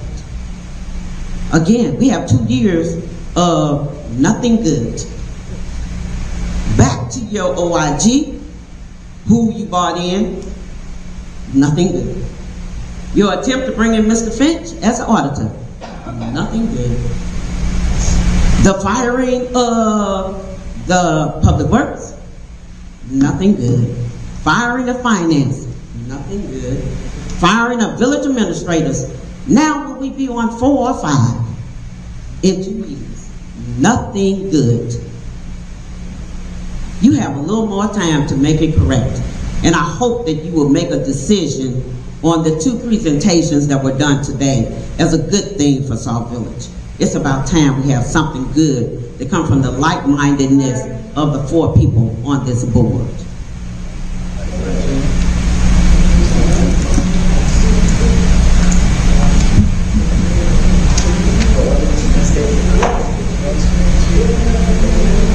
Is that it?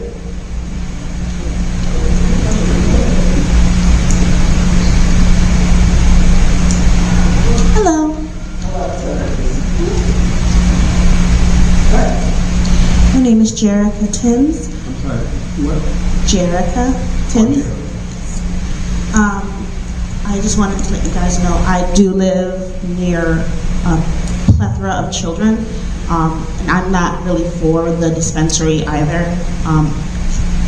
The person that presented throughout a whole bunch of big numbers. It was very impressive, and money does help the village, but he also said in his phase 2 that people will be able to consume the edibles on site, which I don't really like the idea of people being able to just walk around kind of stoned in my neighborhood. Like I said, there are a bunch of children around, and our neighborhood's really safe. This is why I moved to this neighborhood, and I like the idea of kids being able to play in the street without people driving high and things like that. So although, yeah, money is good, but we can get something else. The people that came to present the grocery store, I would ask them if they have any other things they would want to put in certain areas. Because clearly they have access to grant money, funds, and potential development ideas that could help a small town. There's plenty of dispensaries. I lived in Ringleader. People will get weed and money and things like that wherever they want. It doesn't need to be here. That's all.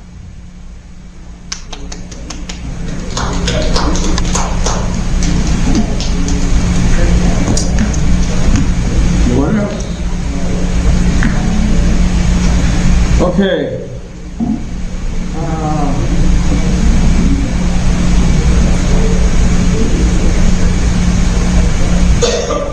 Y'all got something you want to share? You got something you want to share? No, so there's something that you... Anyway, let me go to the question about the beauty supplies. So he said that I think it's phase 3 would include them buying that particular land or whatever. I don't know if they would actually relocate, that being the beauty supply store. But I don't know. I don't know what he's talking about as far as buying that particular property, but that would be something that's down the line in phase 3. There was comments. the person that was talking about the water, before you leave today, can you give me, I need to get your address because I need to send someone over there. I'll send that person over there. They need to find out if it's coming from your sewer or is it coming from the villages or does it need to be routed out? Because sometimes that's what needs to be done, but we need to look at it and make sure. Like I said, a lot of them were comments about the cannabis, either for or against it, and I appreciate your comments. That's what we're all about, so you can comment. And as far as how much money was spent on lawyers, I wish I could tell you that, but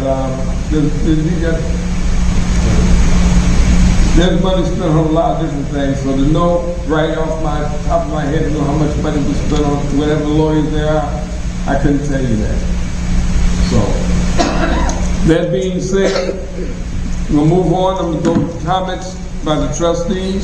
I'll start with, so she can write everyone up down at the end so she won't be too tired. I'll ask Trustee Williams, do you have any comments?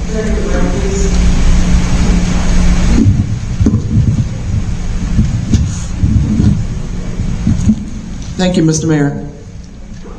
I proposed a letter before I came here today, and I'm going to read it. It says, Dear Mayor Derek Burgess, and I have a packet of paper that I'll be putting in everybody's box tonight before I leave. Please find paperwork to address our recent concerns. Number one, the letter of no confidence that was placed on record in July of 2023. The situation has increasingly gotten to the point that the mismanagement of the administration is crippling our village in more ways than one. Number two, DMC contractors. Darren Malherd, president of DMC Contractors, presented a spreadsheet of $412,049 worth of invoices, of which $122,453 has been paid and $289,596 is past due. Mr. Malherd explained that Mr. James had not returned his phone calls for over 2 months and that none of the open invoices had been paid for July, August, and September. Since that time, he has spoken with a number of people, including the HR consultant, who has been released and is working without a contract for over a year. Why is a former HR consultant involved with village finances? He stated that he made Mr. Johnson aware of a number of the facts that Mr. James had not shared with anyone. Those facts point out Mr. James asked his firm to do extensive work at the village, which consisted of street repairs, ADA curbs, sidewalks, and other such work. The attached paperwork will show that Mr. James stated he had full authority to do the work, no approval from the Board of Trustees was necessary, no contract was needed, and that he had the money in his budget to pay for all of the work, all of which is not true. The letter is self-explanatory, other than how will we pay $289,596 of invoices for unauthorized, unapproved work that the contractor was led to believe that he could do.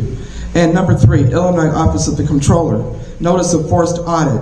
The LGD is preparing to assign the fiscal year 2021, 2022, and 2023 AFR, and if applicable, audit reports, and the fiscal year 2020, 2021, 2022, and 2023 TIP reports to a licensed public accountant, which the government unit will have to reimburse the cost of making such audits. Government unit meaning the residents. The LGD must be in receipt of the local government's response by December 17, 2024, or that will take place. The Illinois Department of Transportation motor fuel tax audit for the village of Sauk Village, fiscal year 2023, detailing the multiple requests to complete this audit and the extensions given, the possible sanction of $851,572.74, plus the possibility of not receiving MFT funds for the next 5 years. Number five, invoice for $49,085.22 for professional services rendered through October 31st, 2024. This was the mayor's retention of a law firm at an hourly rate of $780 per hour. That far exceeds the $200 per ordinance that he was fully aware of. The board did not approve the retention or the fee. How will you pay this? This information and more will be sent to multiple agencies and elected officials, and you are taking the taxpayers' hard-earned money and using it to your advantage. You refuse to allow trustees to receive financial records, and now I see why. Maybe that'll answer some of the questions from some of the people that came to the podium today. But what I'm saying is, this is not supposition, and this is not political. And I have every single piece of paper right here, and I'll be copying it for every board member to see. It will be part of public record, which means that any audience member can also receive a copy, because it will be made public record. Thank you very much, and that's all I have. Trustee Coleman. Okay. Thank you, Mr. Mayor. Okay. There's some questions that were left on the table. Okay. We don't have a code enforcement inspector. Okay. The water bills are still, I still don't have a water account in my house that I just purchased. Public Works, the Public Works Director was fired by the mayor, not by the trustees. Okay. I say the Public Work Director was fired by the mayor, not the trustees. Are you talking to them or are you talking to me? The VA was fired by the mayor, not the trustees. Terminated, or whatever you want to call it, but not by the trustees. Trustees do not fire anyone. But you do. Let's talk about responsibility.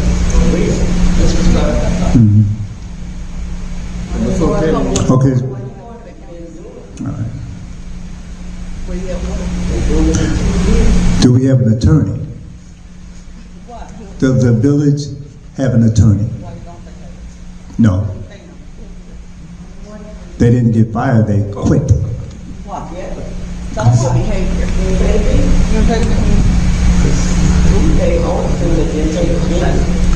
I mean, I got a long list of things, but bottom line is this here. A lot of things the trustees are being accused of. Excuse me. Can I still have the floor? I still have the floor. They're talking to me. Okay? I had nothing to say. Yeah. They brought it up. They turned and said something to me. May I continue? Yes, you can. I didn't have a problem with it. They interrupted. Yes, you did. No, I didn't. Yes, you did.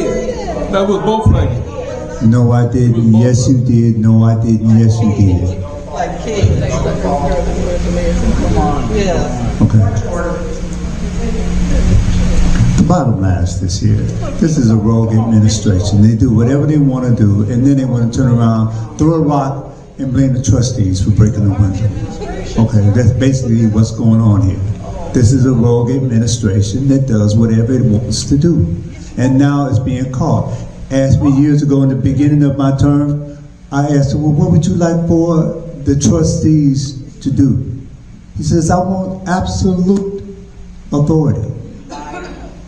There's a saying in any book on leadership, absolute authority corrupts itself. Absolute power corrupts itself. And this is what you have when you have absolute authority. What we just mentioned, what Trustee Williams mentioned, what I mentioned, and whatever that's going to be mentioned down this road, that is the result of having absolute authority. You cannot, you should not, because you're going to be corrupt. And that concludes my comment. Trustee Byrd? Thank you, Mr. Mayor.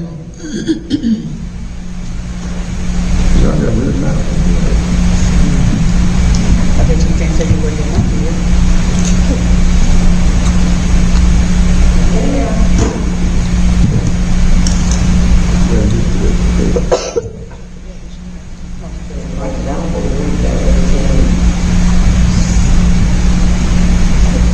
Are you done?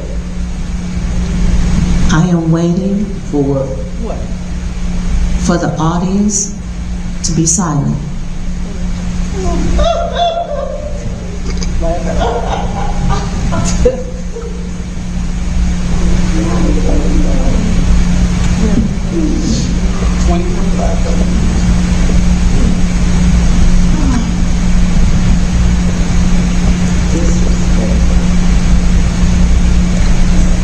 Are you going to, or I'm going to move on? I am going If to. you're not going to, if you're not going to say nothing, Mr. I'll Mayor, move on. If you're not going to say nothing, I'm I going to move have on. the floor, and I am No, saying. you're not going to have the floor until you get ready. I spoke, point of order, please, point What'd of you say? order, point of order. Point of order for what? Are you So, going to say something? I am, Interrupt, can't say I am, Keep trying to speak. I keep trying to speak, but I keep getting interrupted. Okay, go ahead. Hurry up. Please go ahead.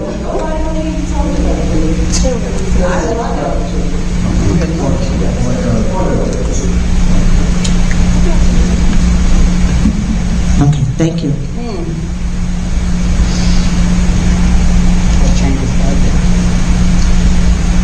I want to just reiterate a few things that has already been spoken by Trustee Williams and Trustee Coleman.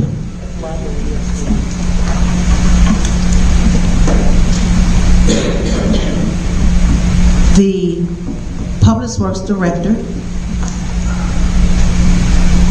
for those that keep coming up to the podium, speaking of what a wonderful job these people are doing and have done, and praising these people who have taken our village and thrown our village into the trash. The mayor did fire the Public Works Director. The mayor fired the village administrator. Okay, so we are without proper Public Works Director guidance or neither a village administrator. The attorneys quit. We have no code enforcement. They weren't able to come back into the village after being out on sick leave. So basically they were fired. We have no competent person running our water department. Our water bills are still messed up beyond recognition. I just paid a $90 water bill 2 weeks ago, and I just got the bill saying that it's due 2 weeks later.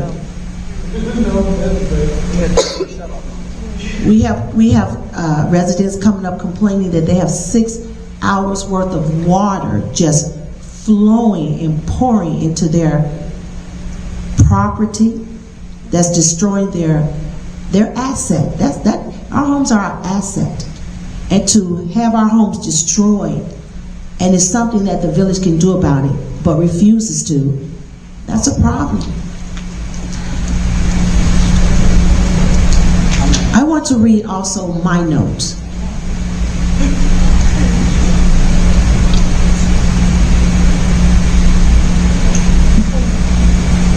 We have people in positions, and I'm sure the mayor agrees 100%, because he had to fire the village administrator and he had to fire the Public Works Director because he agreed that we have had people in position that, well, let me say, he has put people in position that have caused this village a grave financial mismanagement issues. That has caused our village to be in dire situations, endangering the financial well-being of our community and all of us as taxpayers. For months, we have observed, the trustees have observed significant deficiencies in the financial integrity of the village's operations. We have been talking about this for months, and now the proof is in the pudding. The proof is now in the pudding. We have been called fraudulent trustees. We have been lied on. We have been talked about because we are doing our jobs. We are trustees. I don't answer to the mayor, but the mayor must answer to us. Okay, girl. Because that is what our job is, to make sure that we look over and ensure the sound financial stability of this village and of your tax-paying dollars. That is our job. Is to know what is going on with the finances and your finances and the finances of this village. And if we're not doing that, and we do have some trustees that don't care, but if we're not doing that as trustees, then we need to resign and step down. We need to step down. Because that is not what you all voted us into these seats to do is not care about what's going on with your tax-paying dollars. And any trustee that doesn't have a concern about how these dollars and how the mayor and his administration is spending your money, then you need to ask them to resign, because they're not doing what you voted them in this office to do. So for months we have observed significant deficiencies in the financial integrity of the village's operations. Recently, the village received alarming correspondence from both the Illinois Comptroller's Office. That's dealing with the money, y'all. Go to the next one. Big time. And we have people that think it's funny. But let me continue. So we have gotten correspondence from both the Illinois Comptroller's Office. That's because we, the trustees, have been reaching out to the comptroller and letting them know what's going on in this village. And they are responding to us.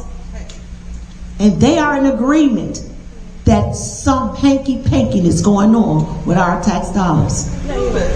Okay? The alarming correspondence from both the Illinois Comptroller's Office and the Illinois Department of Transportation, the MFT, Motor Vehicle Tax people.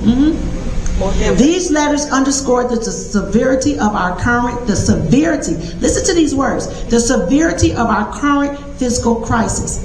Despite repeated efforts to request the mayor's approval for external assistance from Selden Fox, someone to get in here and help the finance department and the finance director, because that department has no clue as to what they're doing. And as a result, we're being affected badly. We're horribly being affected as residents and taxpayers. We have asked and we have approved Selden Fox and other qualified professionals to aid Ms. Lewis and Mr. Johnson and any other administrative person that we are told that we must go to. We're told to go to the village administrator. We're told to go to the finance director. We're told to go to the public works director. So these people are the ones that we as trustees are told, if we have questions, if we have concerns, financial information, these are the people we're told to go to. Period. Did you document? She don't talk. So we have asked professional people to aid in our finance department, Ms. Lewis, with audits. With audits, we wanted to try to help through professional people.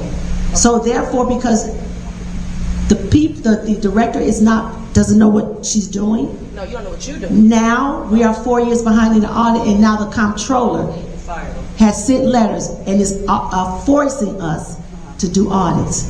That is going to cost us 3 times more money than it would if we had a qualified professional in our finance department. But because we don't, now we are being forced by the comptroller to do audits, which is going to cost us a ton of money. Cost you a ton of money. Yeah. Us, I said us.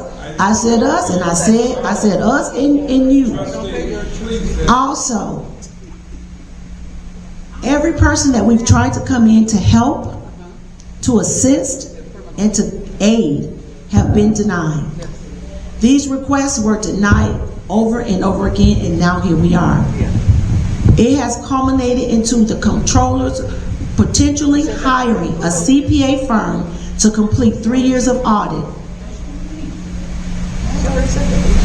which is an extreme cost to the residents. Furthermore, the Illinois Department of Transportation has indicated that the potential withholding of $800,000 in funds. Who transferred it? Answer that. The Department of Transportation is telling our mayor and us trustees and you residents, that they are going to make us pay back $800,000 because of incompetency. Who transferred it? Answer that. We have to pay $800,000 back. Who transferred from street to They have been trying to reach our finance department, asking our finance department for paperwork, forms that they have not submitted. And as a result, all of this is going to fall on us as taxpayers. I hope you fix it. Monies that have been given to us to repair our roads, our streets, and other things are now we are being made to pay it back because of fraud. Who transferred it? Because of fraud. You skipping the question. And because of incompetency, and because we have not people that's in this village that knows what they're doing. And it's hurting us.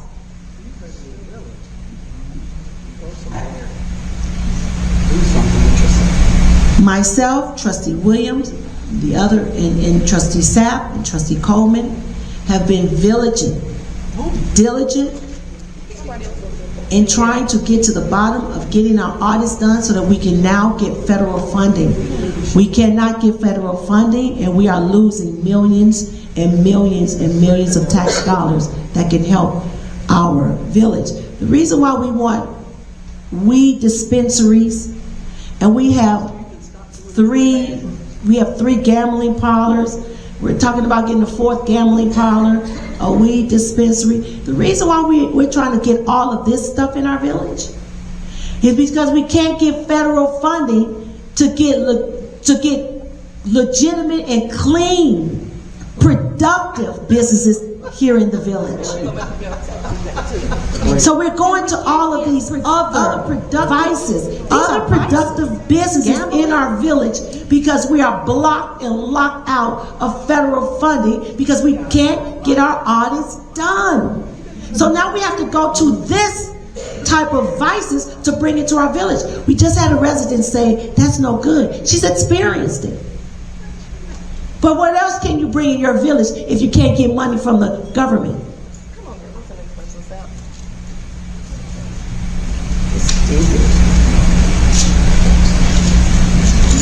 So, $800,000 that we're on the hook for, millions and millions of federal funding that we cannot get. We are being forced by the comptroller to do our audits. We're being forced by the transportation department. We are being forced. And we got 2 trustees that just walked out because they don't care. The mayor obviously don't care. Because if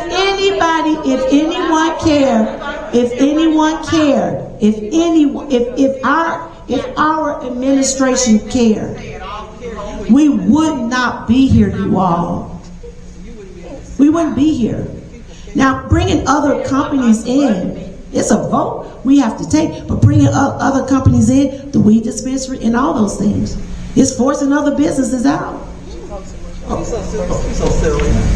Now we will lose the restaurant.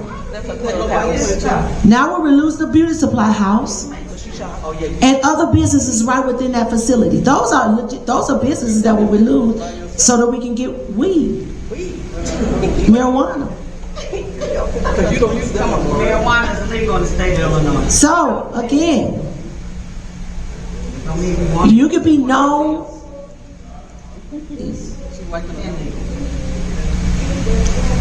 Another 20 minutes. Can you really wrap? So again, these are the things that we as taxpayers in the village of Sauk Village, we must think about these things seriously and wholeheartedly, because we will turn our own village into a bunch of high, gambling, drunk people, because that's all we're being known for, is gambling, liquor stores, and weed. And and I just heard a report that Sauk Village is rated one of the worst villages. We get a 4% score out of 100 because weed, and that's what they said. The only thing you can find in Sauk Village is gambling, liquor store, liquor stores for the last 8 years. For the last 8 years. Prior to that, we were not ready for it. Prior to this mayor, we were not ready for it. So for the last 8 years, that's where we have gone. That's where we have gone. And so again, it is up to us as citizens what type of village we want, what type of businesses we want to represent us, and what type of businesses we want to represent our children. Thank you. Trustee Sauk.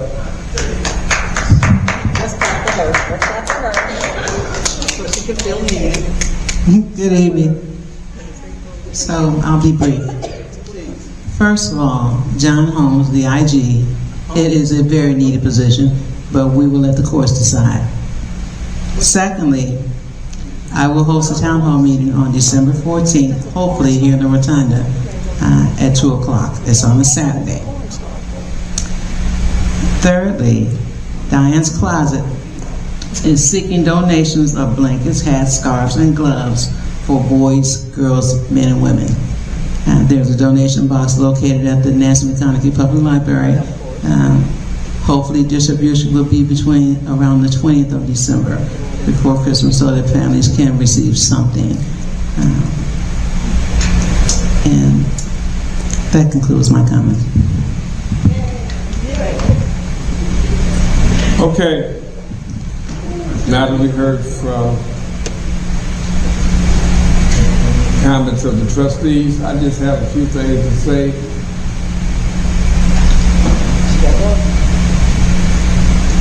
It's a shame that a comment from you got 4 trustees that we already know don't like me or whatever it is we're trying to do. Okay, fine. I have a problem with that. That's why you have a First Amendment. But for you to get up and continually say something negative about this village, and you hear and keep saying someone's administration, you are part of the administration. Yes, you are. I wasn't talking to, please, would you please let me finish? Because if you don't, you can leave. You can leave. Would you please let me? Do not mislead these residents. We are trustees. We are not a part of your administration. No, we're not. We are elected officials. You are the mayor. We are the trustees. Your administration are the people you hire. That does not include us. So do not mislead these residents. Trustees are not a part of your administration. Let me tell you. Stop. Let me tell you one thing. I'm not talking to you. I'm not talking. I respected you. You're going to respect me. If not, you can leave. You can leave. Now, what I'm going to say is this. Because we still have people that want to be ignorant and they sit there. You want to sit there. The administration is you, not us. Arnold, pay your bills. My thing that I have to say is this. I'm going to say what I have to say. If you want to leave, back. If you want to leave, goodbye. But what I'm going to say is this. How are you going to have any type of development city that all comes out your mouth is negativity? I wasn't talking to you. Okay. Now you see why we can't move forward as a city, as a village, as a town. Because what you want to do is stop progress. You don't agree. Because you got people that get angry and want to talk over somebody else. And that's why they leave. So why are you talking to them? What we're not doing. And what your administration is doing. This is your problem. This is your administration problem. And you have nothing. Why do you one motion. Why did you bring it up? Why did you bring it up? Ask for a motion to adjourn. I'll ask for a motion. I need a second. So But I'm not gonna sit here and do that.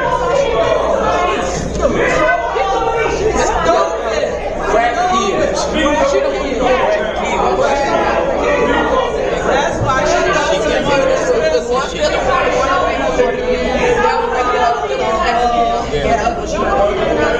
want to do. It's nonsense. She can't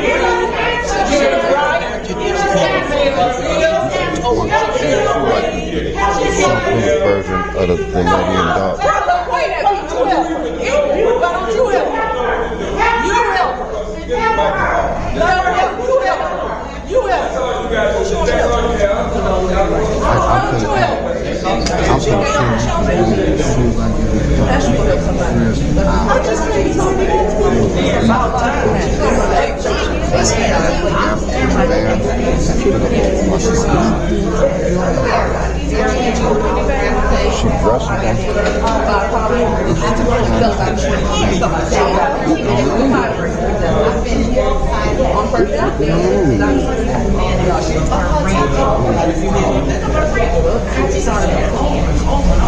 And it doesn't make sense.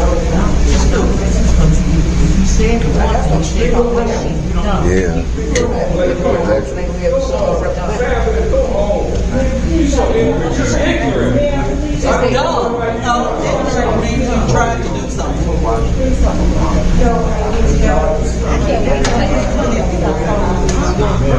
They call white people, you don't have no water.